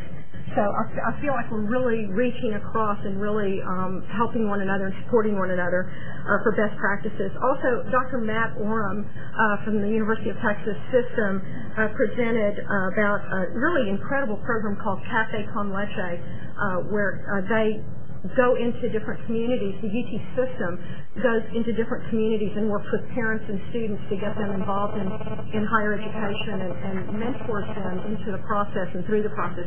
It's an incredibly successful program, and one of the points that he made is really, of all these students that end up going into higher ed and being successful, only 10% actually go into the UT system itself. I mean, this is really to indoctrinate them, so to speak, into really wanting to go to college, any college. It's very impressive. Also this week there were 2 full days of regional college readiness programs in Houston. Since my real job is that of an investment banker, I decided that I really couldn't take the entire week off and that somebody had to watch the nation's economy. So I went to work. Didn't do a very good job, but I went to work. And also, many of us are reading the applications for the Star Awards and have to say that they are absolutely spectacular, and it's really impressive. And I really look forward to the Star Awards, and I encourage all of you to attend the second annual State of Higher Education. I think that concludes my remarks. Yes. Okay, so we'll go to item 7D, which is the consideration of adopting the committee's recommendation relating to the follow-up analysis of the feasibility study for restructuring state student financial aid programs in Texas. I want to take a moment to thank David Johnston, who is the college advisor for Lee High School in Houston ISD, and his principal, Steve Amstutz. I had asked them to overlay some information about what some of the recommendations would look like on their actual student body. And he brought those recommendations yesterday, and I heard that he did a really wonderful job, and I really appreciate his hard work, and he's offered to continue to do whatever data crunching and whatever else we would like him to do. The committee's recommendation is to adopt the consultant's recommendations 1, 4, 6, 7, 12, 14, 16, and 9, out of order, and to adopt the consultant's recommendation 15 with the modifications recommended by staff, and to table recommendations 2, 3, 5, 8, 10, 11, and 13, and we will consider the tabled items at the special called meeting on November the 13th. And maybe I can figure out some kind of weather-related excuse to not be there. So may I have a motion to adopt the recommendations? So moved. Moved by Fred Heldenfeld, second by Elaine Mendoza. Any discussion? Chairman Bricker just pointing out that of the recommendations that were noted as tabled, actually 2 of those, if I recall, 5 and 10, are not recommended by staff to be adopted at all. Okay. Thank you for that clarification. Okay. Any other discussion? All in favor? Aye. Any opposed? Motion passes. Agenda item 7C is the discussion of the Texas College Readiness Mandates, Responsibilities, and Deadlines document, and Dr. Judy Laredo, Assistant Commissioner for P16 Initiatives, and her staff will present on this item. Dr. Laredo. Thank you, Madam Chairman, Board, and Commissioner. I apologize for my sounding like I'm absolutely stopped up, but I am. But I realize that when you live in Austin long enough, you catch everything that's here. Even though I'm allergic to a grass that doesn't grow here, maybe some doctor will find out what I really am allergic to. But inside your packet, and also at your sheet assignment, was a copy of the PowerPoint presentation that I did present to the committee last time, which was the putting to bed of the old format and resurrecting the new format that you now have in your packet, which outlines all the activities related to House Bill 1 that we have been involved in. And the PowerPoint agenda or presentation that you have was a start version that I gave to the committee at that time. It was recommended that I go ahead and present the PowerPoint so you have that to look at and can take it with you. This is also connected to another item on your agenda at the end. and I will entertain any questions that you might have. As you know, we are moving with our governor schools, our summer bridge programs, our educator quality programs. Everything that is listed within your presentation in your packet is on target and moving forward. Thank you, Dr. Loretto. Any questions or comments? Okay, do I have a motion? So moved. Moved by Dr. Phillips, seconded by Mr. Wingo. All in favor? Aye. Any opposed? Motion carries. Item 7D is the consideration. One second. There we go. Consideration of adopting the committee's recommendation relating to new sections 5.8 through 5.10 of board rules concerning uniform grade point average. I want to thank the board, the staff, and in particular, I want to thank all of the leadership of the higher ed and public ed and business community and everyone who's provided input.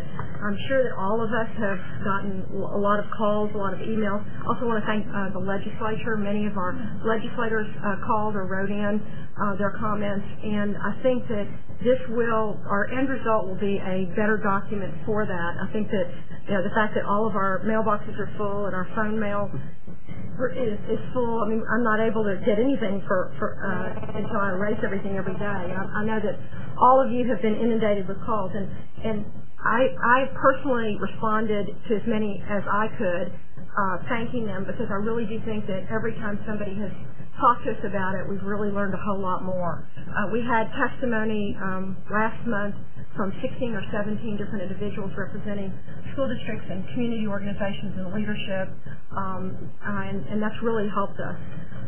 Based on the discussion yesterday, the board has decided to postpone consideration of this item at this time. The recommendations made by the commissioner will be developed into a rulemaking format and posted for comments and further consideration, either at the January board meeting or at an earlier called meeting of the board. The uniform GPA final recommendations will be brought back for final discussion and approval. I also want to thank Dr. Duncan Klusman, who's the superintendent in Spring Branch and also the current chair of the Texas School Alliance. I know that he and the commissioner have been having a lot of dialogue about that, and I really appreciate it. And Commissioner, would you like to make some comments? No, we, as I said at the committee meeting yesterday, we have received We received comments on Tuesday evening from the Texas Association of School Administrators and the Texas Association of School Boards, and we also received some comments from the Association of Career and Technical Educators that we have to consider. We will do that, and then we will convert the recommendations I discussed at the committee meeting yesterday into rules, and then we will go through the next iteration. I think as you pointed out, we have certainly listened to the recommendations and the comments that we've received from primarily from individuals in the public education sector, and we made some very significant adjustments in our recommendations compared to what they were initially as a way of responding to those recommendations. And so we will continue to evaluate the recommendations we've received most recently and then go through another iteration. Thank you, Commissioner. Dr. Shepherd, Mr. Shepherd. Madam Chair, is it your congratulations? Thank you. Is it your recommendation then that we table this item? Yes, it is, and I really think that what's really the most important in this entire process is the process itself. I think that the fact that we are getting a lot of input, in particular from K-12, is a good thing, and I think that we could push through, and I've talked to the commissioner about this.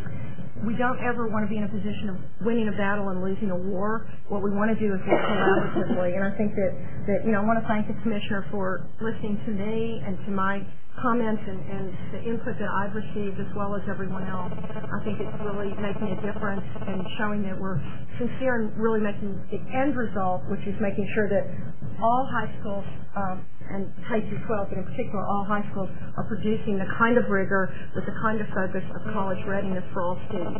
And that's really where we want to be. So I appreciate the fact that everybody's been so forthcoming with their comments and suggestions. Did you have a...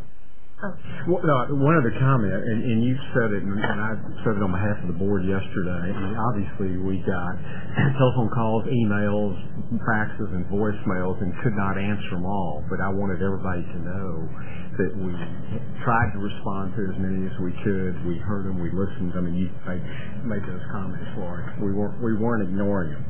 Right. Yeah.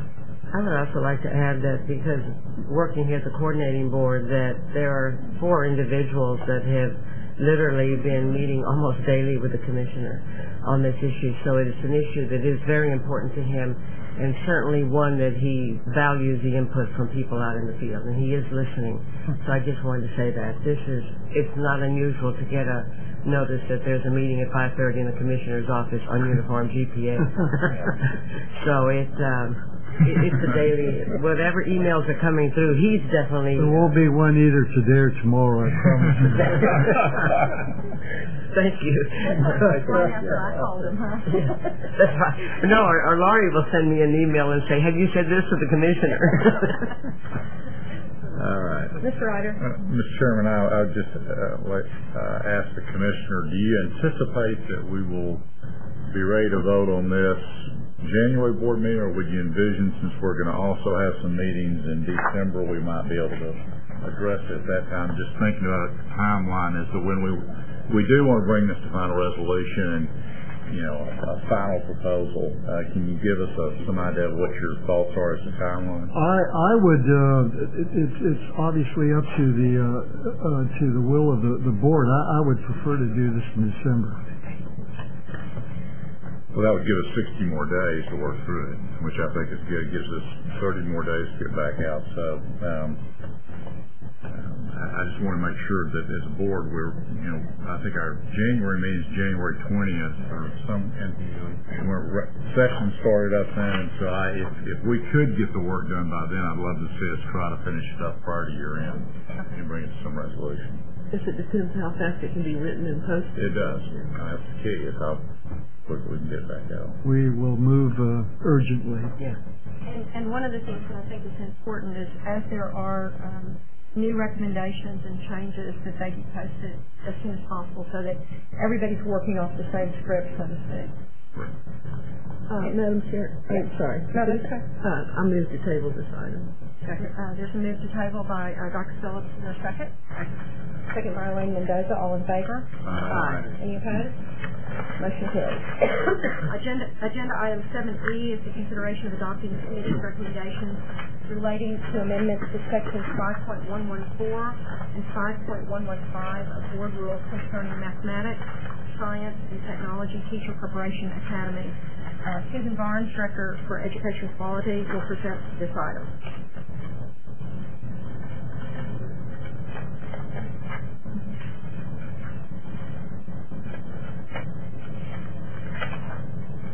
And this is Lynette Hartman.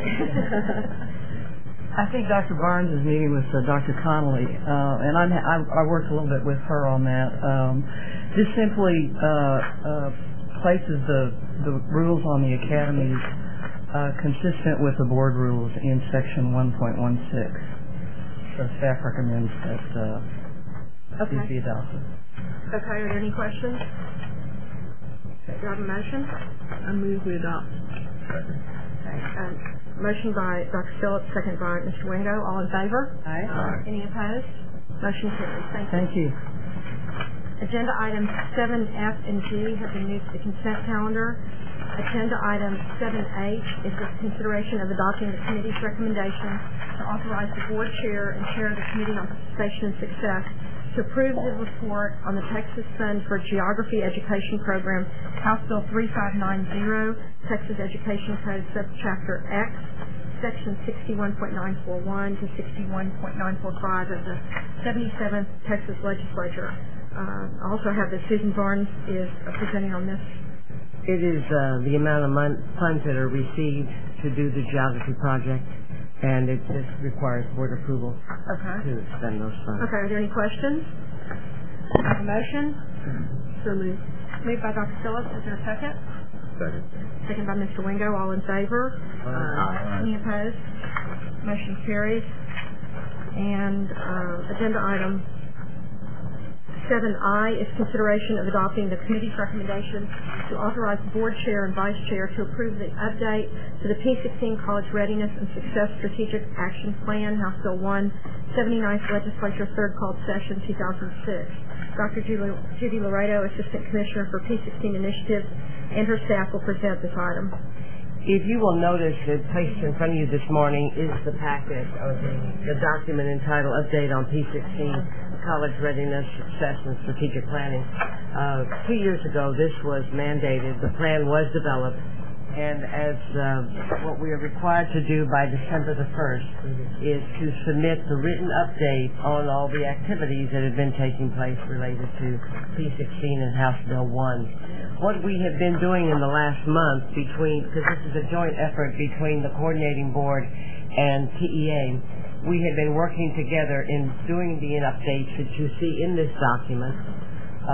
They are being routed through the TEA staff to the commissioner. They are being routed here. I think Dr. Gardner has it right now. And it has to also be presented at our P16 meeting, which is scheduled for November the 5th. And so we would like permission for our chairs to be able to sign off on this report so that it can be submitted to the legislature by December the 1st. Otherwise, the report is finished unless there's any changes once it goes to the two commissioners and the council when they meet. Otherwise, you may take it with you and read it and refer to it. Okay. Any comments? Just a question. Do the spreadsheets, the worksheets indicate funding ramifications for ongoing efforts or? No, they do not. It's only in response to the original plan as it was written, and the original plan did not have that in it. Other questions? Judy, does this also have, and again, it's the first time to say it, but is there anywhere within the body of this report an assessment of those initiatives that we have put in place as to their effectiveness? No, I know that that's coming, but I guess is that within the body of this document? No, it's not within the body of this document in the detail that you're asking for, where those items are completed, where it does reference completion, but there could be a short scenario put underneath that to explain. But we have it. We have it. We have it. It's just not in this one. Okay. But you think that would be important? In your long report that we have that we're doing monthly, that kind of information is there. But it would not be difficult to add under the completed scenario information that supports what you're asking. To me, I think that's very relevant as it relates to this is the document that's going to be publicly read to see how effective we've been in spending that HB1 money and I think lessons learned also. So to me, I think that'd be pretty effective to have that in here. And we have time to add that. That's why we needed to bring it to you now so that we can meet that deadline and we have a complete document. What's the deadline again? December the 1st. Yeah, I agree, and under work status, I'd like to see, at least for the complete items, a subheading result. I agree. I think that's real helpful. Or you could have an appendix with these evaluations that we've gotten. So that would be another item. We could do an appendix for each item where they'd be longer. We could do an appendices behind it. That's pretty interesting information.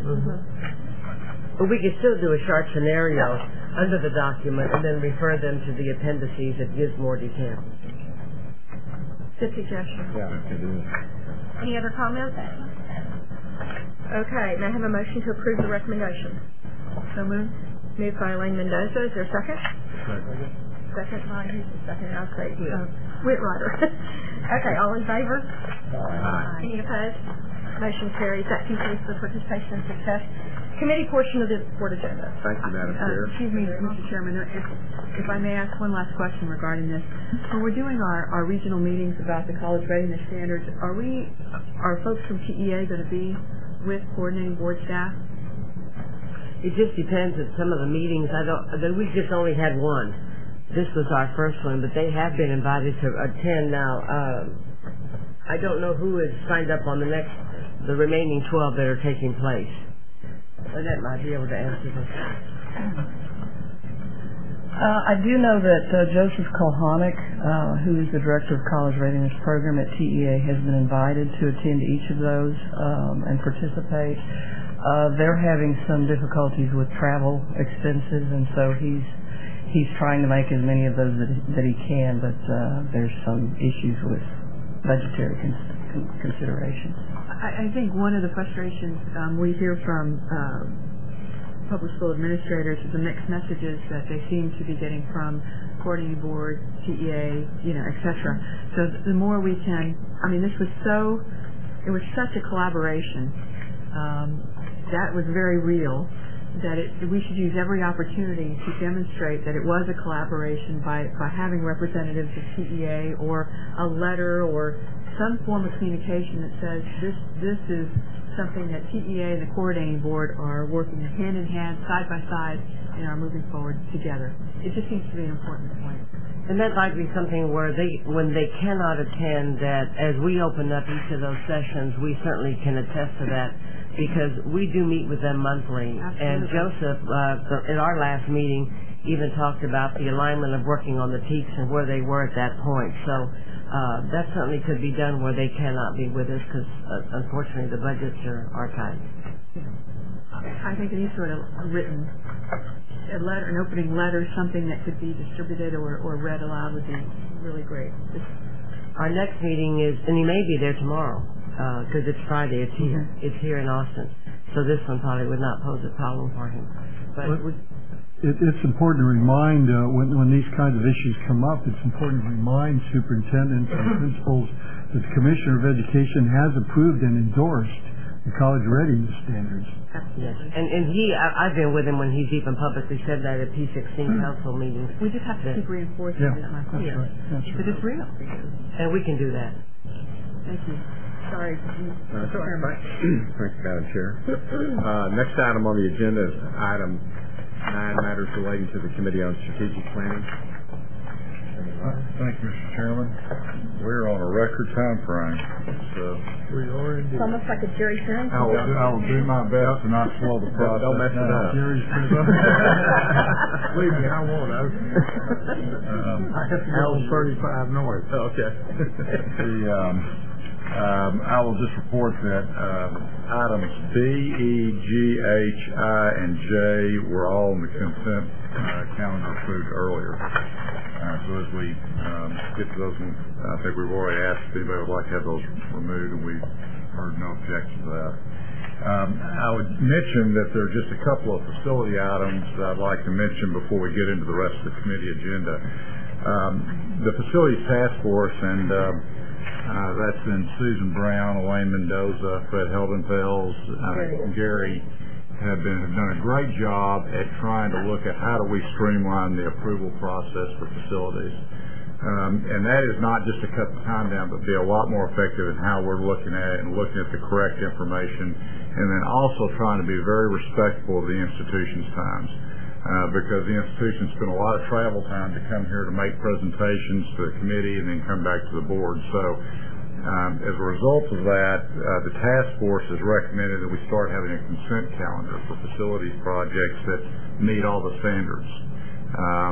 And that way we're not having people come back in and if we really don't have substantial questions on them. We have noted in that approval that any committee member will be able to remove a project from the consent calendar up to 72 hours before the meeting at that point, and then someone from the institution would either be present or available to answer whatever the respective questions were for pulling it off consent. Again, come in.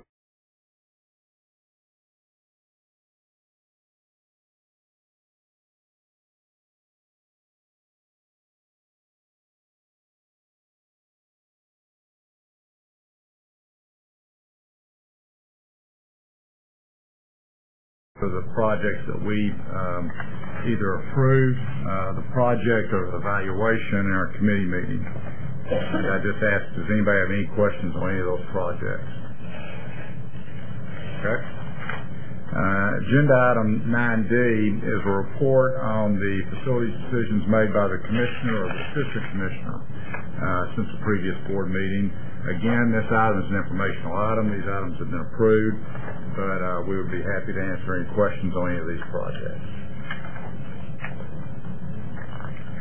We are rolling through it, Mr. Chairman. I'm all for you. Agenda item 9F, 9E was consent.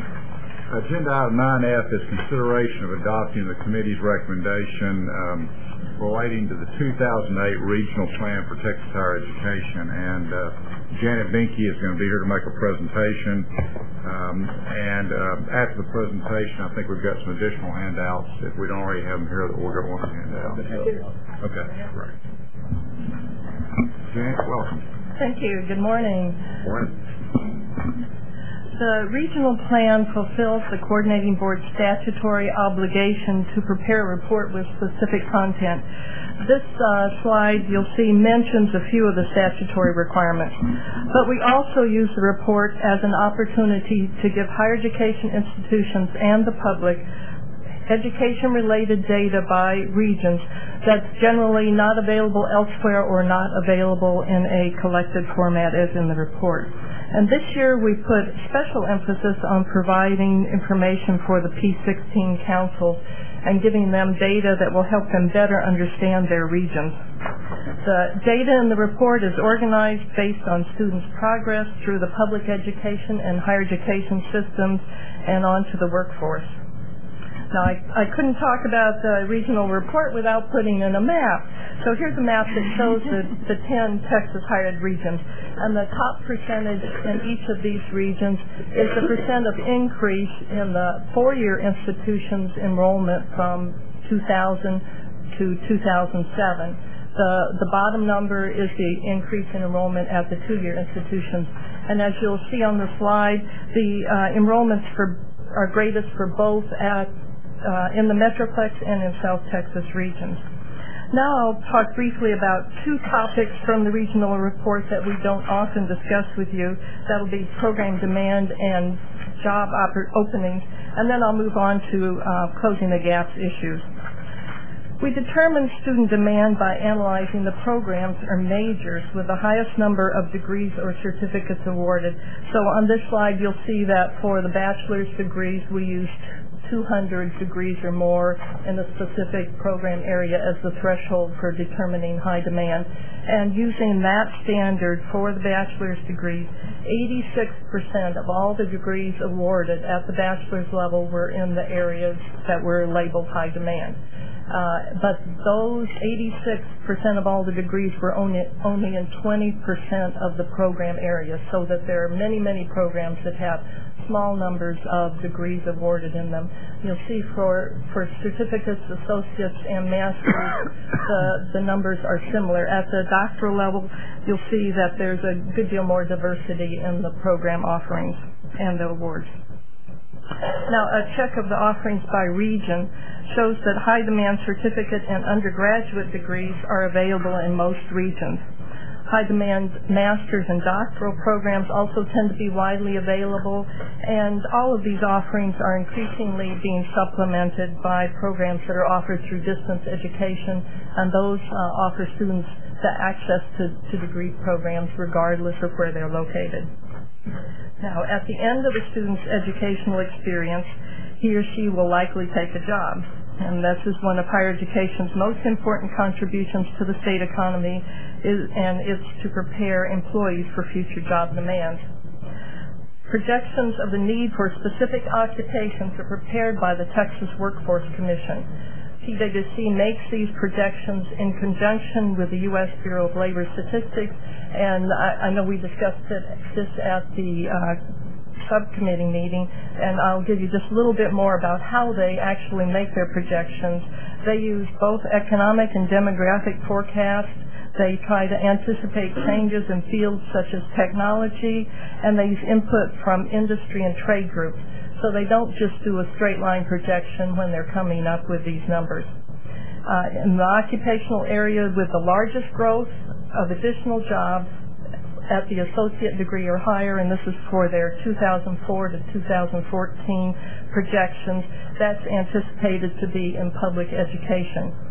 Health-related jobs and computer sciences are also fast-growing fields, and you'll see on this slide that we've broken out the fields by level so you can see the differences at those various levels. According to TWC's projections, jobs requiring associate's degrees or higher will grow at a 28% pace, and this will be faster than the job growth for jobs generally, which is anticipated to be 21%. At the Strategic Planning Committee meeting in September, the committee members had a number of good suggestions for making this report more relevant. In response to those suggestions, we've added comparisons with other states where that data exists. We've added socioeconomic data and analyzed its relationship to the type of institution attended and to student preparedness levels. And we're highlighting findings related to closing the gaps areas where we're not meeting the state's targets. I'm going to concentrate on this last subject related to closing the gaps. The target area in which we lag the most is Hispanic participation. And one of the reasons for this is the remarkable growth that's projected in the number of the Hispanic population. On this slide, you'll see that the increase in Hispanics in what we call the traditional college-going age groups of 18 to 35 is going to be 28%, or 800,000 individuals in just the next 8 years. This compares to about a 5% increase for all the other ethnic groups in the state. Growth will be concentrated in the Gulf Coast, Metroplex, and South Texas regions, and this growth explains why the Closing the Gaps targets for Hispanics are so high. If Texas is to reach the Closing the Gaps participation goals and targets for Hispanics and other groups, we must improve high school dropout rates, and we must get more high school graduates into higher education. We see on this slide that the socioeconomic status of students affects whether they go on to higher education. That'll be in columns 2 and 3 on this slide. So you see that for non-economically disadvantaged students, they tend to enroll in higher education at a higher rate than economically disadvantaged students do. And this holds for all ethnicities. The economically disadvantaged students are also less prepared when they enter higher education. So in the columns 4 and 5 on this chart, you'll see we've taken the preparedness using the TSI standards of those high school students who entered higher education, and we've divided them out by whether they were economically disadvantaged or non-economically disadvantaged. And you'll see that for non-economically disadvantaged students, they enter higher education at a higher level. And this is particularly true for Hispanic and African American students. Now, on the next slide, we'll see another way of looking at preparedness. And on this slide, we look at whether the students who were economically disadvantaged or non-economically disadvantaged have gone on to attend 2-year or 4-year institutions. So you'll see that for those who attend 4-year institutions, whether they're economically disadvantaged or whether they're not, they tend to attend 4-year institutions, and the rate is considerably higher. You'll also see that for non-economically disadvantaged students who attend 2-year institutions, their level of preparedness is actually, the percent of them who are prepared is lower than the economically disadvantaged students who attend 4-year institutions. We thought this was one of the most interesting things that we learned, so it's not so much economically disadvantaged that makes a difference. I have a question. Am I reading this correctly, that 74% of Hispanics who are economically disadvantaged go to universities? Yes, but you'll see on the next slide, that only 53% of all the Hispanics who graduate from schools are not, 53% are economically disadvantaged. So when we looked at whether they were economically disadvantaged and looked at where they went, we thought that was very interesting, that if they're prepared, That last slide was college ready. Of those who are college ready. Maybe go back to the previous slide. So, in other words, this whole universe, there's no way. No. These are those who are already college ready. So this is only of those that are college ready. Yes, this is a kind of a three-way comparison by whether they're college ready, whether they're economically disadvantaged, and then by their ethnicity.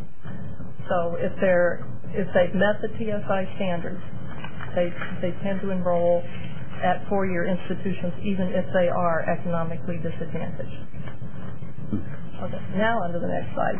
Okay, so here are a number of factors related to Hispanics, and this is a slide that's a little bit different than the one in your handout, to kind of walk you through a number of the factors related to them and where they end up attending. You'll see that the percentage who are high school graduates, 53% of those are economically disadvantaged. Compare that with whites, who only 11% are economically disadvantaged, or all students, only 30% economically disadvantaged. So Hispanics are more likely to be economically disadvantaged. They're also, of those high school graduates who went on to higher education, they're less likely to be prepared, meaning to be TSI ready. And so about 54% were actually met the TSI standards in all three areas, compared to about 75% of whites. When they enroll in higher education, only 45 or 46% of those who graduated from high school, Hispanics, enrolled in higher education, compared to 59% for white students. And then when we look at where those students went, we see that 67% of those high school graduates who attended higher education immediately after graduating from high school went to community colleges. And when we look at where all of the Hispanic students in higher education are, we see that 62% of them are in two-year institutions, meaning they're basically in schools that have only freshman, sophomore level courses, compared to the other 38%, which would be in the universities, which offer freshman, sophomore, junior, senior courses and graduate courses, and also in the health-related institutions. Okay. Now, what's the coordinating board doing to help improve Hispanic participation? To help attract and keep more lower socioeconomic status students in higher education, the board is requesting a large increase in financial aid, especially in TEOG and Texas grant programs. And related to your discussions earlier today, implementations of the college readiness standards should improve student preparation, which we've seen is an issue for Hispanic students. In addition, the College Connection program guarantees admission to college for graduating high school seniors, and this should help facilitate enrollment. Moving on to another of the topics in which we're below the closing the gap target, and that's the technology awards. We've talked in other meetings about the lack of growth in technology as a group, and we've seen that some of the areas individually have had modest growth in the fields that make up technology. Those are computer science, engineering, math, and physical sciences. So when we look at this from a regional perspective, institutions in the Central Texas region awarded about 5,600 of the 12,000 technology degrees and certificates in 2007. And this is actually 500 less than they awarded the Central Texas institutions in 2000. Central Texas institutions still account for the largest share of the STEM awards, and that's largely because of the presence of UT and A&M in this area, but their percentage did drop from 39% in 2000 to 33% in 2007. Central Texas institutions saw that drop at all levels except the doctoral level. And all of this is another interesting thing when we look at the technology awards. Except for the Northwest region, all the other regions have experienced increase in the STEM awards, and some of them have actually had substantial increases. South Texas awards were up 58%, and from the institutions in the Upper Rio Grande region, their increase in STEM awards was 53% for the first years of closing the gaps. Now, to boost technology awards, the coordinating board is pursuing a multi-pronged approach. Some efforts, such as course redesign and the college readiness initiatives, are intended to improve student preparation and learning, whereas for others, like the engineering recruitment programs and the technology workforce development grants, the coordinating board is requesting additional funding to expand these successful programs. We've also met with technology industry representatives to talk about their needs and higher education's role. And finally, we'll move on to the area of teacher certification, in which we're also behind the Closing the Gap targets. Initial certifications in the past 3 years are only slightly higher than the figure for the fiscal year 2000, which was the beginning of Closing the Gap. However, you'll see on this slide that there's been a shift in who offers those or awards those initial certifications. They tend now to come largely or more evenly through alternative certification programs than just through traditional higher ed programs. We can't tie the certification figures precisely to regions because the location of many of the alternative certification programs isn't known by us. But for those whose location we do know, we see that the Metroplex, the Gulf Coast, and South Texas, each region was responsible for about 20% of the initial certifications that were offered in 2007. Coordinating board staff are working to increase teacher certifications by conducting regional workshops on college readiness standards for education faculty, by contracting with online professional development modules as part of the course redesign project, and by promoting math, science, and technology teacher preparation academies. Are there any questions about the regional plan? And I think that you all have a goldenrod, something sheet that's in addition to the plan that was sent to you. This is an attempt to tie more closely these observations with the Closing the Gap targets. This would be added to the report. Jan, thank you. One of the things that we've been talking about in our committee when we reviewed the regional plan is this is great information. I mean, it's something we do every 2 years. And first of all, Jan, I assume we did, but I think this is information once we get it completed that we also get in the hands of HCR 159 because there is a intense focus on talking about regions as opposed to just statewide and differences in regions and centers of excellence in each of those regions. I think this will help those commission members to understand a little bit better the differences between all these regions across the state. The other thing we talked in our committee meeting about was really, it's great information, but it is a lot of information.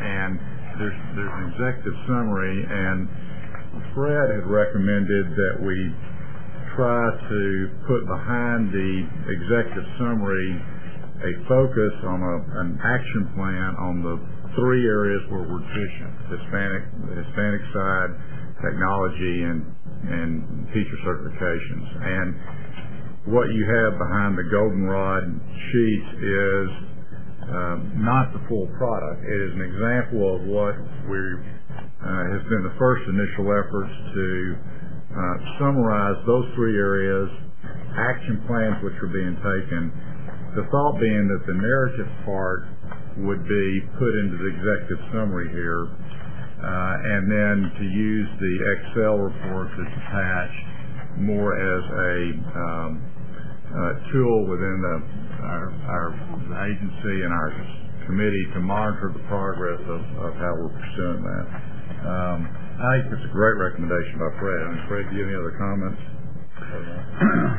No, I think there was a suggestion that in addition to this 3-page narrative added to the executive summary on these 3 critical goal areas, that we put some kind of a visual or chart in that executive summary that at a glance says, here's where we are trend line wise, and here's where we need to be on those 3 things. And we say it in the narrative, but I'm a big believer in A, keep it simple, and B, a picture's worth 1,000 words.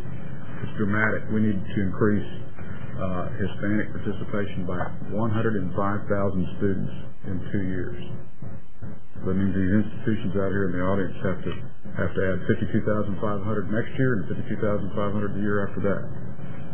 And that's probably our number one challenge. Yes. I wanted to ask you a little bit more about the slide on alternative certification. It's kind of dazzling that in fiscal year 2000, the difference of those teachers that were certified by ACT versus colleges of education or university-based to now, it's pretty much 50-50. I'm wondering what kinds of programs are being emphasized to make maybe the colleges more aware of alternative education within their own colleges, like the UTeach program at the University of Texas that's so successful for math science teachers that's now being replicated, I understand, in some format at the University of Houston. Are there other ongoing discussions where the universities themselves can hold more of the maybe more creative ways of producing teachers? One of the things that you'll notice is some of those alt certs are at the universities. They have some of the universities during that time frame. Also, the community colleges have started. Many of the community colleges have started alternative certification programs. So there's two things going on. There are a lot more places where students can get the alternative certification, in addition to more of them going through that route. And is there some sort of an assessment going on as this happens so that we know which are the more effective programs? It seems to me that certainly I'm looking for Susan Barnes. Well, it seems like the education resource centers around the state, that would produce a real strong teacher, and certainly the universities would, but I wonder what kind of accountability we have to make sure that these are really rigorous programs. Well, prior to 2 years ago, we did not get visited often in terms of educator quality.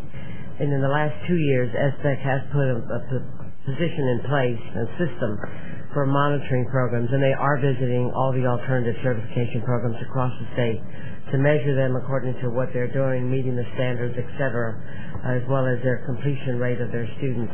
I do know at the meeting that CISO just recently had Monday and Tuesday, they are looking at that accountability that goes further beyond, which is looking at the teacher once they're out in the field and the success of their students in meeting the standards of TAC. So that is the next phase. But they are monitoring and visiting programs now on a regular basis. Well, it seems like we really need to step that up. It seems like if anything is going to make a difference in closing the gap, it's going to be the quality of teachers in the individual classrooms. And TEA does see that as a need, and that's why I think they've gone back out into the field, which they had stopped for a long time, but it's now a process. And it's a pretty detailed process. In fact, it takes 3 days just to go through the visit. And that's a small program, so a large program might even take longer, but we did experience it at Houston Teleton last year. That's a key focus of the HCR 159 Commission that Whit just mentioned, is teacher quality, and I would like to see the action plan we've got reflect not just numbers, but ensuring quality and rigor. And probably work with TEA because that is actually the teacher certification is done through TEA. But we can work with them to get those institutions that educate teachers. Some of them. Well, and with alternative certification, they are actually through the education service centers, the ISDs. There are all sorts of places that can do the alternative certification. There's even private, yes. Right, and that's all done through the TEA. But that's why I said we'll be glad to work with TEA on what they include in that process. This may sound really stupid, but is the teacher test aligned with the new standards? Yes. No, not the new standards yet, but it's aligned as with a threshold. It's aligned with the TEAC. Go ahead. I'm sorry. Go ahead. I think that one of the intangible things that I hope is really focused on when we're doing the teacher training is the expectation that every student can learn. And I don't know how you train that or if that's a test question or what have you, but for example, when we visited El Paso through our P16 Council initiative, their whole focus was first and foremost getting teachers to believe that every student can learn regardless. And I don't know how that is taught to teachers or whatever, but that seems to be the most fundamental thing that needs to happen as these teachers are touching all of our kids. So, talking about something really stupid, Lynn, that was it. I mean, I just gave it, but it just means it's a cultural problem. We've got to somehow, parents and all citizens. We need I've said it a million times. We need a huge public relations campaign, like we had with waste. Well, when we cleaned up the country, we need a public relations campaign that shows we're wasting people. I think one of the things that we learned from the El Paso trip was the fact that you can look at all the social illities, if you will, that our students or some students are facing, but the most common thread is of those who have succeeded is I had a 6th grade teacher that told me I could. I had a coach that said you could do this. It all boils down to the teacher and of course the principal in those schools and classrooms. And so I don't know how to do that, but as we're doing that, I think that's something we need to at least consider. As a board, I think it ought to be part of our mission to raise expectations for all students. I know the commissioners do it, but you can't do it by yourself. Right. Mr. Chairman, I had some other comments as well. One of the statistics that is thrown around is that I've heard is that 80% of the jobs in the next 10 years only require an associate's degree. Will only require an associate's degree. Looking at these numbers, it's not necessarily what it's saying. Is that?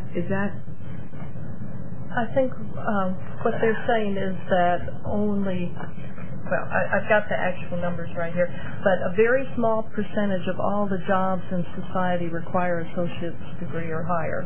There are lots of people out there, working in fast food places or, singing streets or whatever. Those jobs, while maybe they could benefit from a person who has a degree, don't require an associate's degree or higher. And so it's a... And that is one of the things it was talking with TWC. Something that came up at the committee meeting, and I think you were surprised about it then, and it's still what the figures from TWC show. And one of the things, after talking to some people over at TWC, one of the things they look at is not what the jobs are advertised. Requirement is a bachelor's. They look at the very specific jobs and does it require a bachelor's degree. I don't know exactly. I couldn't get a clear picture of how they exactly determine, if a job is being posted as a bachelor's degree or what. There are any number of different studies that come to different conclusions. Secretary Spellings has said any number of occasions in some of her speeches that 60 to 90% of jobs, skilled jobs, that will open up over the next 20 years will require some form of post-secondary education. According to SHIELD, the State Higher Education Executive Officers Organization, we're going to need somewhere in the range of 8 million baccalaureates over the next 15 years, and we're not projected to hit that number. One of the things that's happening right now in Texas, and I've talked about this, it's unfortunate, is we're getting bogged down in a debate, and in some ways it's a controversy about whether we should emphasize career and technical education or emphasize university education. The fact is we're going to have shortages in a whole lot of areas that relate to community college education and university education.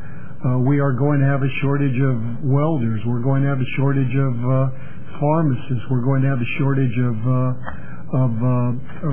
community college and university-trained nurses. And clearly, what we need to do, just universally in Texas, around the country, is we need that every child should graduate high school with a very strong academic foundation that will allow that child to exercise any one of a number of options, either in career and technical education or university education. We also know that somewhere between 10 and, once again, depending on the study you see, somewhere between 10 and 20% of the jobs that will be in high demand over the next 20 years don't exist today. And how do you prepare young people for that kind of ambiguity? The only way, it seems to me, is to provide youngsters a very high quality educational foundation so that they can do whatever they want to do.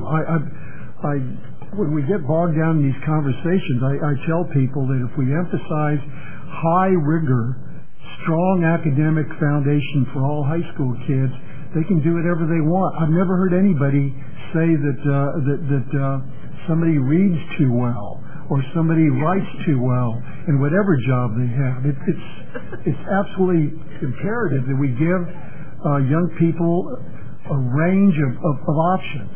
And we know that they're going to change their minds 5 or 6 times during the course of their lives. How do you prepare students for that? Once again, the only way you can prepare them is a strong academic foundation. It's really silly, the kinds of discussions we're having in Texas about, do we need more of this or do we need more of that? We need more of everything. And where I was going.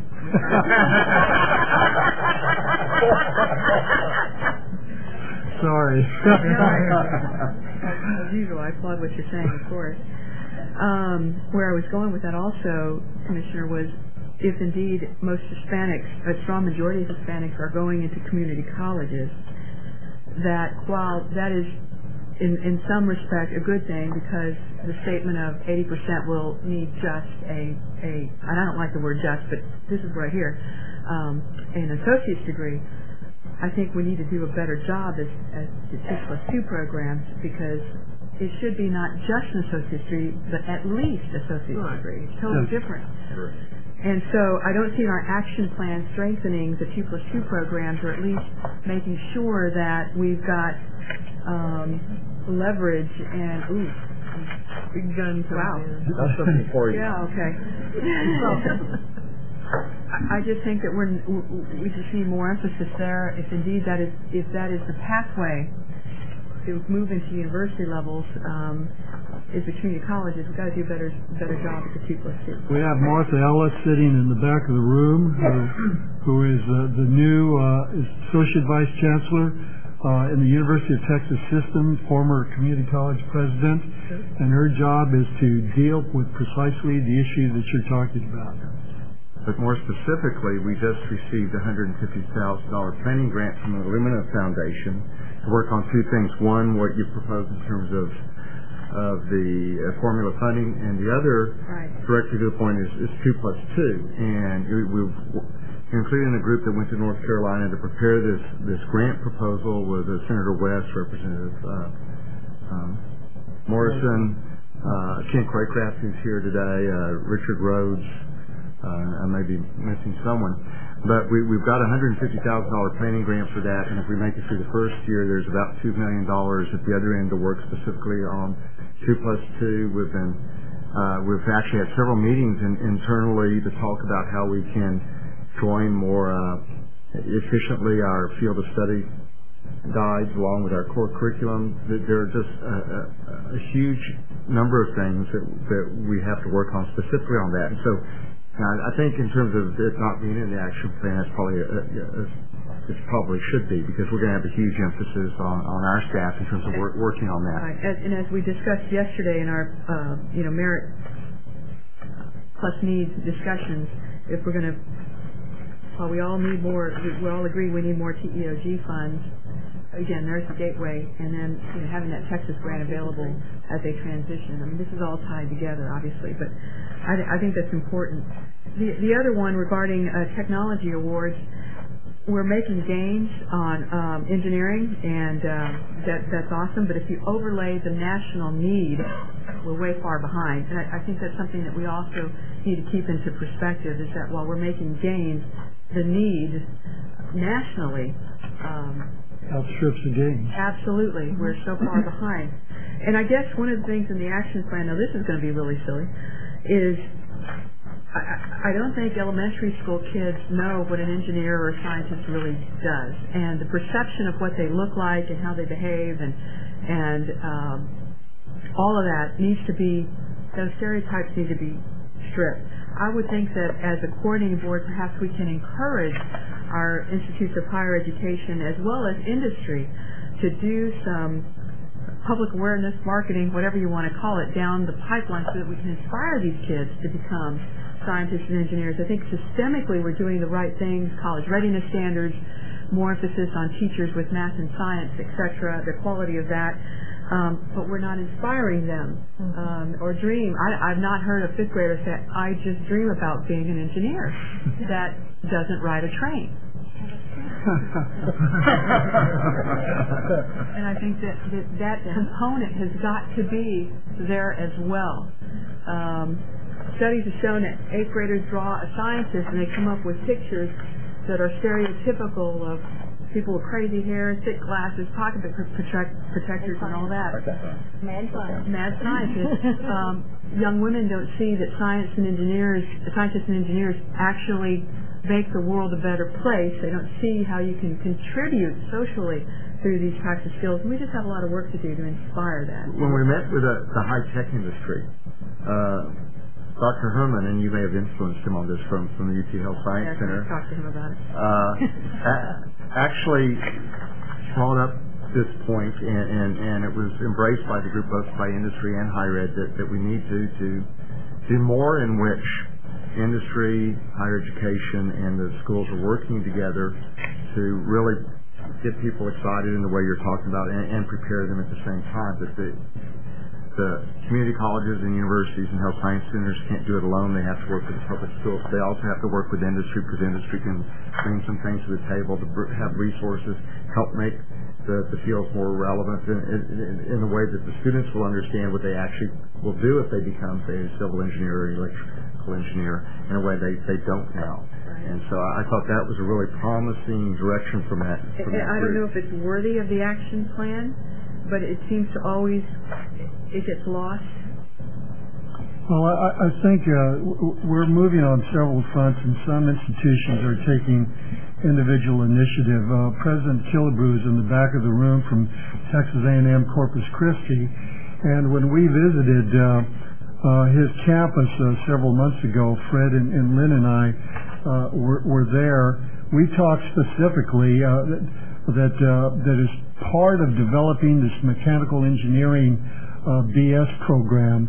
That they have a wonderful education program at that institution. They have a lab school on campus, and one of the things that we talked about was that we have to increase the number of youngsters that are prepared to do rigorous work in science and engineering. And if the school, if this program of mechanical engineering is going to thrive, President Killebrew made it very clear that he understood that the institution has to work with surrounding high schools and elementary and middle schools to increase the number of youngsters who are trained to do that kind of work.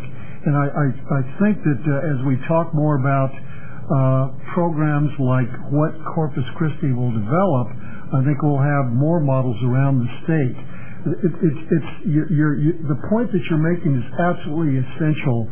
Higher education cannot thrive unless we do a much better job of nurturing academic achievement and talent in K through 12. And we're starting to see models of that sort of thing happening around the country, around the state. You heard President Garcia speak this morning about how they're developing an early college high school, and they're working closely with the Brownsville ISD. That has to be the model of the future. An encouraging sign, I think, was when we met with industry. and the purpose was to get industry and higher education talking together on this very topic. They pointed out that we didn't have anyone from K to 12 at the table, and we needed to at our next meeting. So I think it was encouraging that they immediately noticed that and pointed that out. And when that group was added to this action plan, some of these other things were seen as embedded in that. But I can see that it would be good to have it more explicit.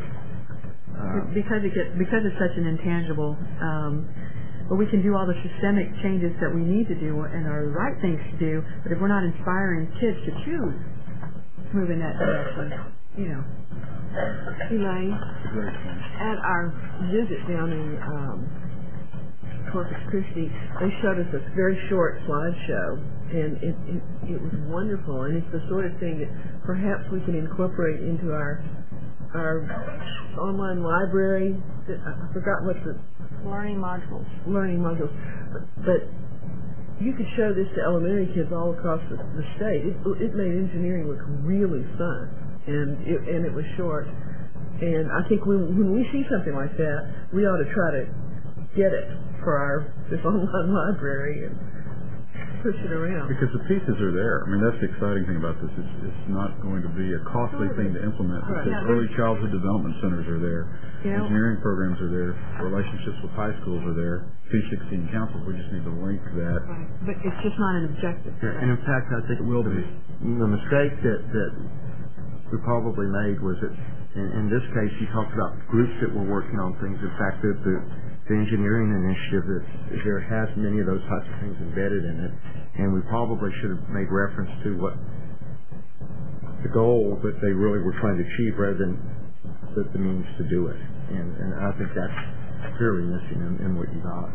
What I'd recommend we do is, I think those are great comments. I think we need to, we still have work to do on this, Susan, and I think we go back and incorporate those comments, 2+2 comments, the issue of, even though the readers of this report may think that the engineering side looks like we're making progress, set that in the context of national scope and that we are having to outstrip. And I think that whole issue of collaboration and how we lay that out and set that context, and I think we ought to do it in here. I mean, very clearly. Ms. Bricker? Yeah, one quick comment. I gave the commissioner a copy of the book, and I'm going to send one to you. It's written by a new school board member in the Houston district. Her name is Paula Harris. She's an engineer with Schlumberger, and her role is outreach, community outreach, and so she wrote this book called So You Want to Be an Engineer, and it's for elementary school kids. Yeah. And that's the kind of thing to partner with someone like Schlumberger. They do it, I would think, for free to produce this book, and they've got tons of them, and it's really it's on an elementary school level, and it makes it look like engineering is fun. It is fun. Makes it look. I'm the drama teacher, okay? Thank you, Chairman. Thank you. Yes. One other thing I would like to see us incorporating, it's mentioned sort of tangentially here and there in the report, but I think we need to start talking about delivery methods and how education is going to look. We also need people in the legislature and elsewhere, and David and I have been talking about this, to envision what it's going to look like if we are able to close the gaps. And I really think delivery should be a part of this strategic We plan. actually have a prime example of that. Lamar University has started a teacher alternative certification program where they're working with a private firm and sending out DVDs with their staff, with their faculty, and you'll see that there in their numbers. Enrollment numbers here in a minute. That's reflected. In fact, we're meeting with them this afternoon. Yes, to talk about that. But I think that's a whole topic we've talked about, Ms. Phillips, bringing to the board, is we talked about alternative delivery, and that's another very significant issue in HCR 159 right now, is because of limited state resources, is where is it working, and how do we leverage off that? And I think we had talked about having a presentation sometime on... And David, I think, is working on that sometime in the new year. But I think that's really important. And I think it's going to fall in our lap, because if you start thinking about it, just barely begin thinking about it, you see, what a tangled web it's going to be, and someone's going to have to make it all work, and that's probably going to be us. Well, what I'd like to ask somebody to do is consider making a motion for approval of this report with the authorization for the chair and the vice chair to incorporate the comments we've talked about and to finish this, what I'd call 2 or 3 page next steps on these 3 critical areas to put behind the executive summary here to make sure they see where we're working those areas. Because I know we've got a November 1 deadline on that, so we've got to move pretty quickly. Move to approve. Motion by Ms. Mendoza. Is there a second? Second by Ms. Phillips. All those in favor indicate by saying aye. Aye. All opposed, same sign. Thank you. Very good discussion. Agenda item G, H, I, and J are consents. Agenda item 9K is a 2009 presentation of preliminary headcount enrollment for fall 2008, which we've just received. So, I've got good news. It's nice to say first thing. The preliminary headcount, next slide. The preliminary headcount is actually based on the 12th Class A enrollment. It does usually drop about 5% when the institutions actually get their data certified and that sort of thing. And so I'm going to talk a little bit. Go ahead, next slide. Next slide talks a little bit about Hurricane Ike. Some of these numbers that we have in here are actually pre-Hurricane Ike numbers. The institution was open on the 12th Class A, and they are still kind of trying to figure out what is going, how many students are going to get back, and they haven't reported to us yet on those final numbers. Galveston College was up by 10%. Right now, they are currently even with where they were, which is actually a little bit higher than they were expecting after the hurricane. So that's actually kind of a good news, bad news sort of thing. A&M Galveston was up 10%. After the hurricane, they moved their whole campus to College Station to try and make sure that students could complete the semester. They got about 85% of their students that actually moved to College Station. They found housing for them. I mean, it was just remarkable what all they did to get all that done. Palmyra was actually involved in that one. Lamar Port Arthur is down 11%. They had a lot of damage on that campus. So that is one of the things.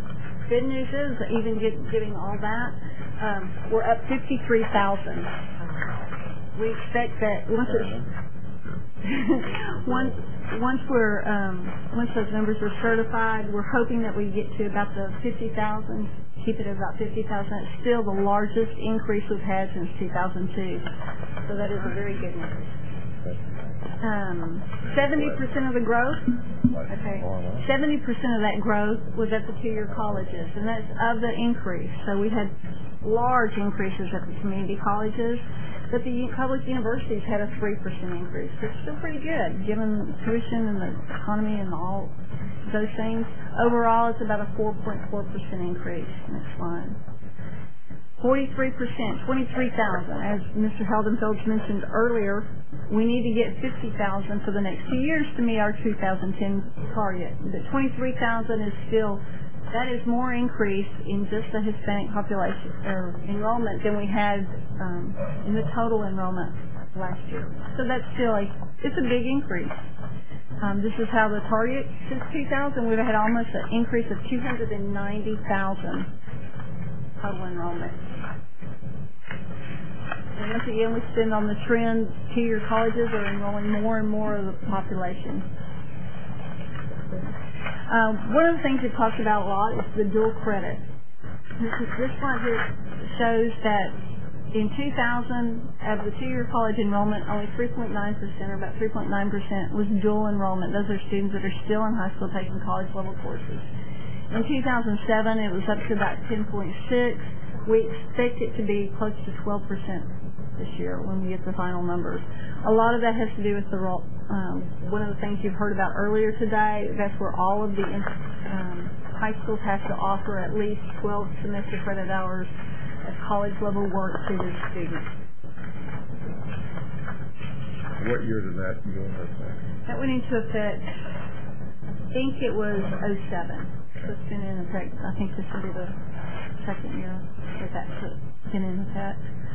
As you can see, and we've already talked about this a great deal, is that the Hispanic enrollment, even though it is up and is by far the largest increase, of any of the ethnic groups. We're still, because of the population growth in that area, that ethnicity, we're still behind. We still need to get 105,000 additional students. The growth is not uniform. Southeast Texas is up over 4,000, Gulf Coast 8,000, South Texas 10,000. I mean, we have big growth in the High Plains. We're only at 0.6% to 393. This really does point out where the high growth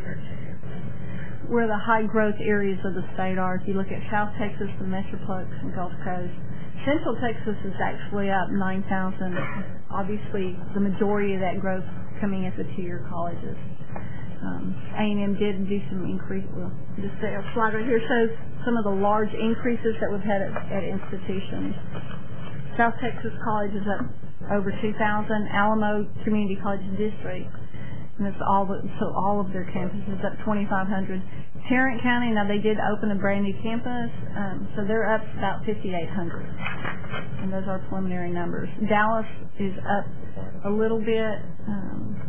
Lamar, here's what we talked about with the different delivery systems.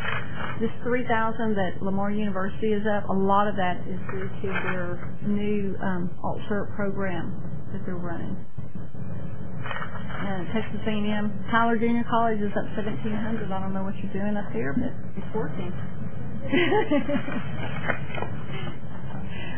In summary, we've had some big increases. We're up over, almost 300,000 since 2000. These are huge increases. When we did the enrollment, when we did the enrollment forecast for the 2001, we actually, if things had continued in the same trend that they had been going in, we would have only increased 215,000 students by 2015. So the fact that in 2008 we're up almost 300,000 students means that people out there are doing a lot of work. There are changes being made. Remember, part of that's to do not just in getting new people in the school, but doing a better job at retaining students and moving them through to success. Yeah. So, and even with the expected declines from preliminary to certified data, this is going to be the biggest increase we've had since 2000. So that's the good news. 70% of the growth at community colleges, that's not unexpected. We've been seeing that for some time. And Hispanic growth is huge, but given the population that we're working with and the growth in that population and how far behind that population was, we still need to do a lot more. Well, and it continues to confirm our priority on our LAR too. Exactly. So, I mean, in terms of with the growth, we've got to be able to provide the students with financial aid to maintain that growth. So, anyway, great report. Thanks to the institutions here. I mean, it's the work you're doing in terms of counseling those kids, providing them guidance, the persistence area. Each year to be commended for this. It's a great report. Regardless, we get it adjusted down to 50,000. So, this is an informational agenda item. There's no action required on it. So, if there's no other questions, we'll proceed to a final agenda item. Agenda item 9M is, two more. One is a legislative update, which is agenda item 9L. Laura Weber can provide us with that. Thank you.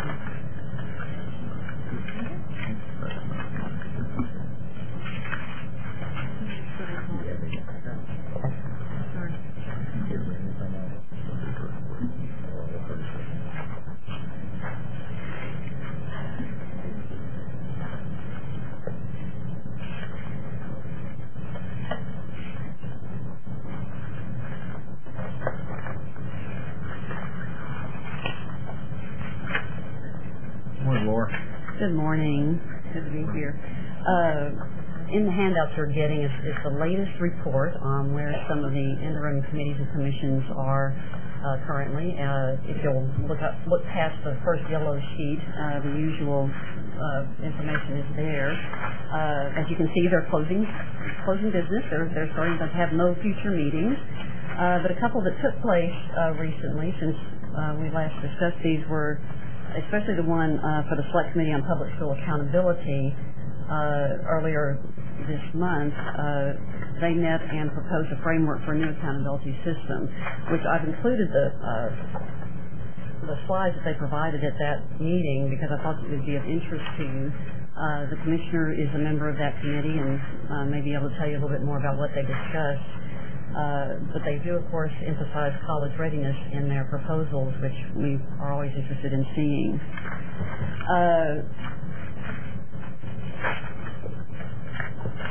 Behind the next yellow section, I have put the board priorities that we've been discussing from several meetings, committee meetings and board meetings alike. These are what the board has developed as the main issues that we are going forward with in the legislature. Again, they are primarily based in our LAR and in our formula funding recommendations, with other issues discussed there as well. The last section in this report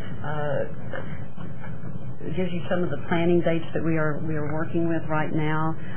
As the regular session is approaching, we will be having agency-wide staff training, which you are all invited to as well if you'd like, on November the 4th. We talk about a lot of our internal systems for tracking legislation, for developing fiscal notes on legislation, for analyzing bills as they're filed.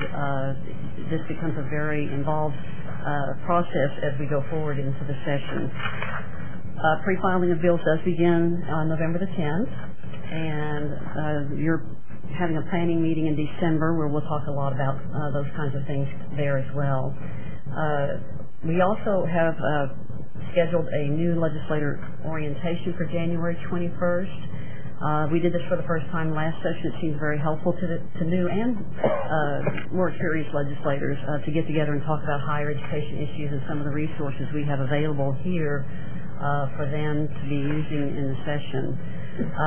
We scheduled that here, but we're still looking for a room there, so that date may change, but we were trying to get that as close to the beginning of the session as possible. Has that been well attended? I'm sorry? Has that been well attended in the past? It was well attended last session. It was the first time we did it. I think they really appreciated, especially because the commissioner and other key staff were there, that they could meet them and talk about various issues, and it was very well received. I was asked about whether we were going to do that again this session. Okay. So there's certainly some interest. Good.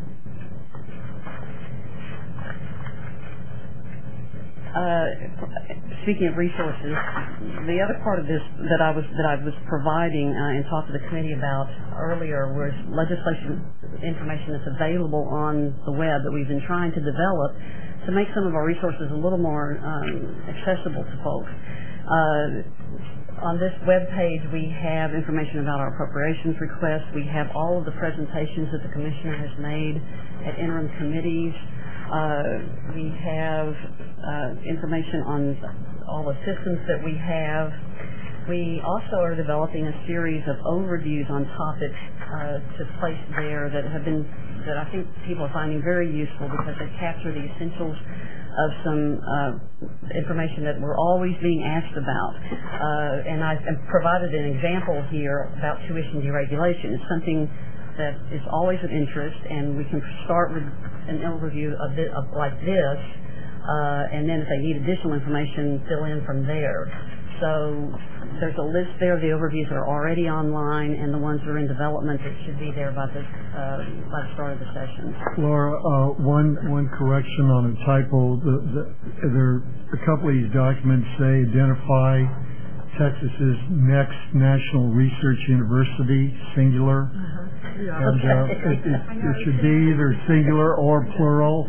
We don't want anybody to think that the coordinating board is recommending the establishment of only one. So we need to make that. We need to fix that very quickly. Good catch. Before it gets out of this room. Good idea.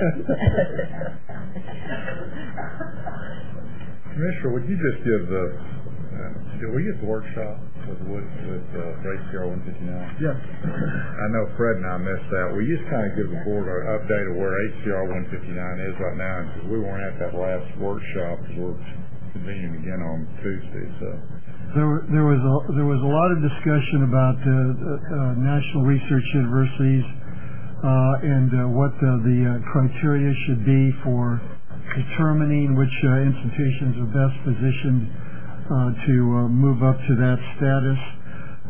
There was a lot of discussion about strengthening the role of the coordinating board to bypass politics. And yeah, that's what I said. There was the discussion was actually about how you make decisions based on data and policy as much as possible, and I think there was a strong discussion about those issues, and we talked about regionalism. Woody as you know, is big on Woody Hunt is very big on regional development and aligning regional higher education strategies with regional economic development. And we simply talked about the timeline for the development of the plan. And there really not been any action steps put in place. Most of the time now is getting the commissioners really up to speed on all the issues regarding higher ed, and I think beginning this next week is when we'll begin to start getting into specific issues. Yes.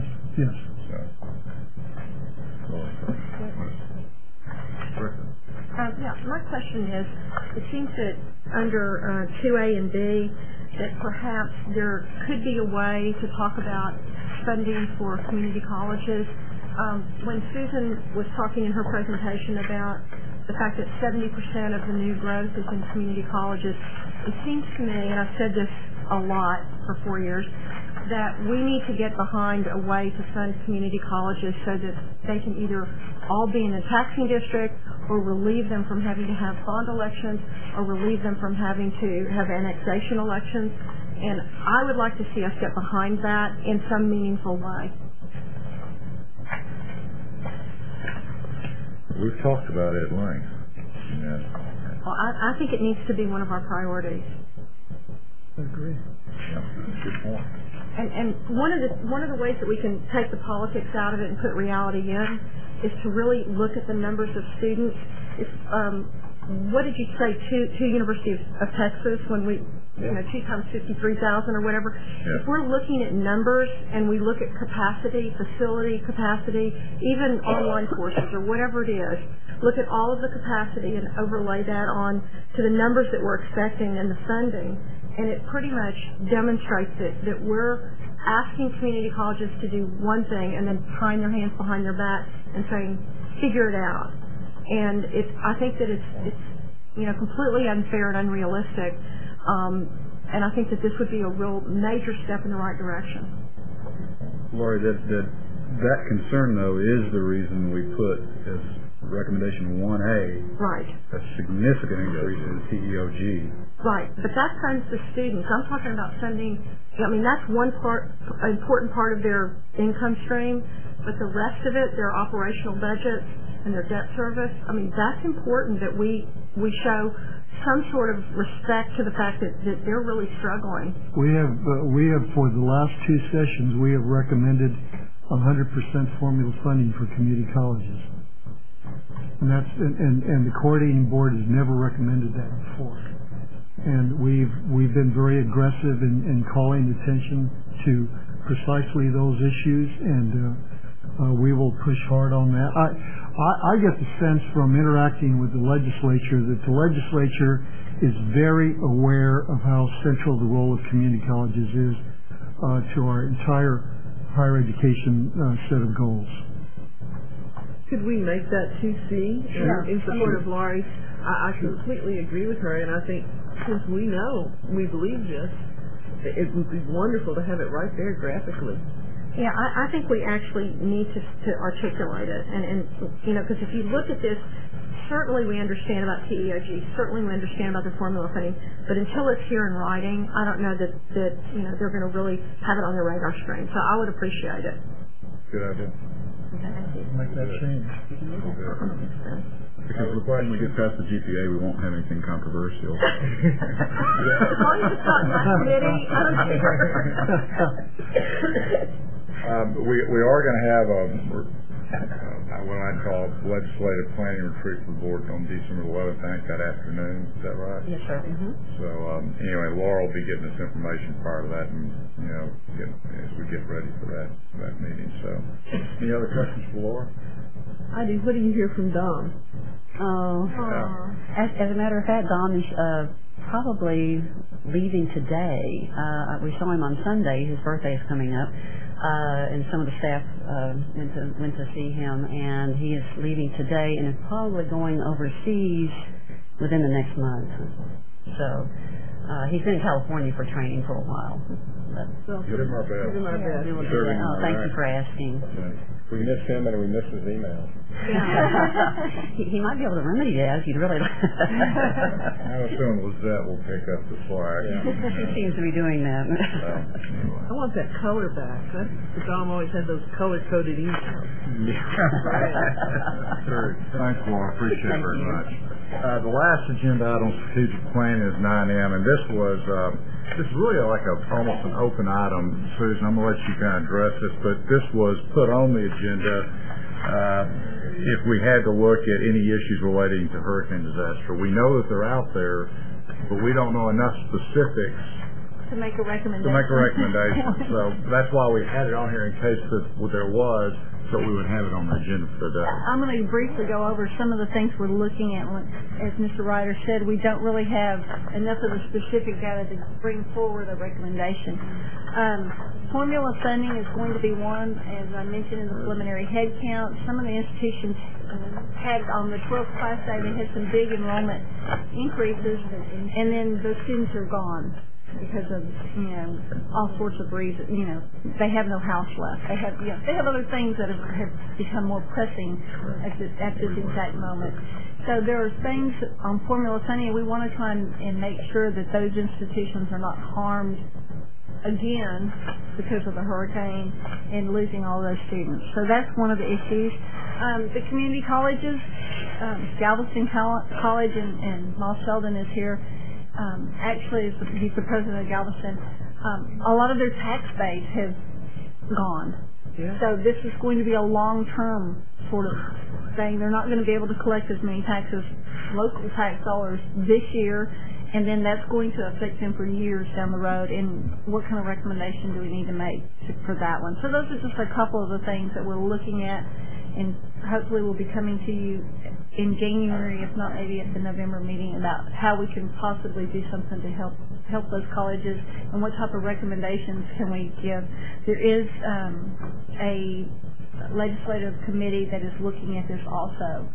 And so they've asked us for suggestions. We've gone out, we've talked to the school, or we've sent emails out to the schools about what can they do so that we can maybe give some suggestions from the higher ed side, because the legislative committee is looking at all of hurricane ice issues, not just higher ed.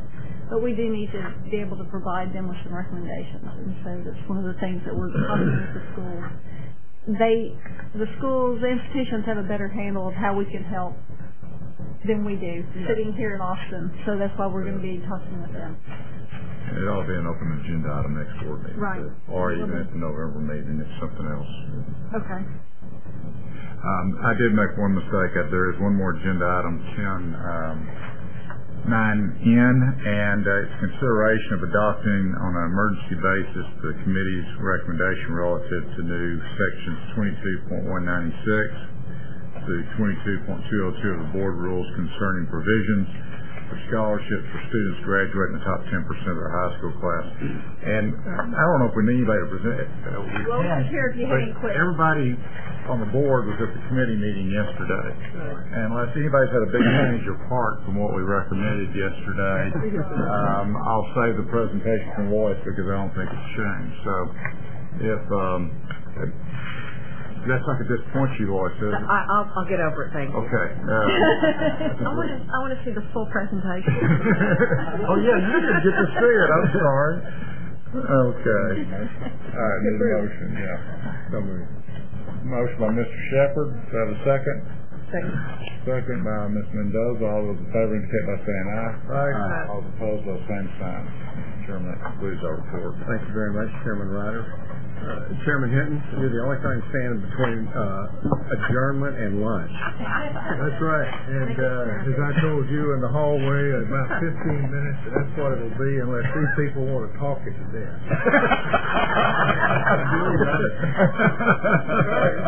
It's all yours. Okay. Well, let me start off by... People are your colleagues. I understand. Just made a little simple point. I made a commitment to the... Point taken. I'll tell you, it is with some degree of caution I'm going to make the following comments, but I think that we are beginning in agency operations to see some indication of a beginning to function somewhat like a business. And I say that with caution because we've come a long way, but we still have a long way to go. But I believe that we are directionally correct, and I believe that we should commend all of our staff that are working with us and with our committee members for the hard work they've put in to advance our cause as far as we have. And I think there's light at the end of the tunnel, and at this point I don't believe it's a train coming toward us. The Agency Operation Committee met yesterday afternoon and received several reports, as well as took action on numerous items. I'd like to give the board a brief summary of the reports that we did receive. During the Deputy Commissioner's reports, we heard from Darla Finn and Dan Weaver on the status of the Helms implementation. Progress toward gaining the efficiencies that were anticipated continue to be made. Data that is available from the new system is much improved and of great benefit to the staff. Now, at the beginning of the project, staff estimated an overall reduction of 17 FTEs, 5 in ITS and 12 in LPO. And as of August of 08, a total of 22.5 FTEs have either been eliminated or reassigned to other tasks in the division or the agency. Now we're getting to something that's really important and near and dear to my heart. In the original cost analysis, staff estimated a 10-year life cycle cost savings of some $123,000. Based on the first 15 months of the operation, savings are now estimated at $1.4 million. Staff is to be mightily congratulated for their efforts in this regard. We also heard from Susan Corrine as she presented and walked the committee through the quarterly financial report that will become a regular report for the AOC, and I commend her for putting the JDH box in that says bottom line. The quarterly reports presented yesterday was for the period of August 31 of 08, the end of our fiscal year. Staff is still working on finalizing the annual report that is due to the Controller's Office in November. However, the quarterly report provides a pretty good snapshot of the agency's financials. I'm pleased to report that the staff is committed to total transparency. This is important. Total transparency as we keep the board informed on all financial matters whatsoever. Arturo briefed the committee on the status of the board's variable rate debt exposure due to the current financial market issues that we're all too well aware of. The board has 3 series of variable rate bonds, but only one is on a monthly reset mode. While there was a spike in September from the previous month's rate of 1.85% to 6%, we do believe that we'll be able to absorb the increased interest due with no significant impact on ongoing operations. That's the view from today. What it'll be tomorrow, who knows? Staff will continue to monitor this situation and keep the board apprised of the situation. Finally, Arturo explained the new format for the report of contracts signed by the Commissioner. As you know, this is a standard report at each meeting. Staff has made some changes that will make the report more transparent by adding contract amendments to the list. The report is attached on the back of your agenda book. Also, the director of our internal audit, Tony Tigbee, reported 6 internal audits, 1 institutional audit, and one follow-up to the management control audit conducted by Deloitte & Touche. The committee also approved the audit work plan for fiscal year 09. I would like to briefly mention that the follow-up to the management control audit reveals, and this is very important, 44 of the 50 recommendations have been implemented. That is significant work, good work. This represents 88% of the recommendations. Of the remaining 6 recommendations, 5 are in progress and 1 is an ongoing effort. I'm happy to report that the overall control environment at the agency has improved tremendously, with continuous improvement as a part of the culture change of this agency. This concludes the chair's report for the board, and now we'll move on to the items that we need to review for board approval. To begin with, we've got agenda items 10B, 10C, and 10D, and they are on the consent agenda. So I don't think we need to go through those any further. So we'll move right along to the next item on the agenda is consideration of a request for qualifications to conduct phase 2 of the test alignment project. This item was approved by the committee in yesterday's Agency Operations Committee. And if there's any discussion or no discussion, hopefully, may I have a motion for approval of the RFP? I so move. Okay. Second. Do we have a second? Second. Okay, seconded by I'd like Bob. to discuss. I call the question. We will discuss after lunch. All in favor? Aye. Any opposed? I like the way I take risks. Motion carries. Agenda item 10F is consideration of adopting the committee's recommendations related to the amendment of the coordinating board's LAR for the period 210 to 211. The committee approved submitting the amendment to the LAR. Arturo and Susan Brown are available to answer any questions that you may have, and there may be some on this. Susan? Mr. Chairman, I'd like to just point out that the approval, the agenda that the committee approved yesterday is revised from what is in your book and what had been sent out previously. We have put another one, a revised one yesterday and another one today at your places. And so the difference is that the amount that we are revising, that the committee approved to revise the LAR by, is to add $50 million per year for incentive funding to our exceptional item list and to place it as priority number 5. We have, like I said, the revised cover page on your place. Okay. May I have a motion for approval of RFP? So moved. Okay. Moved by Bob. Second. Second by Elaine. All in favor? Aye. Any opposed? Motion carries.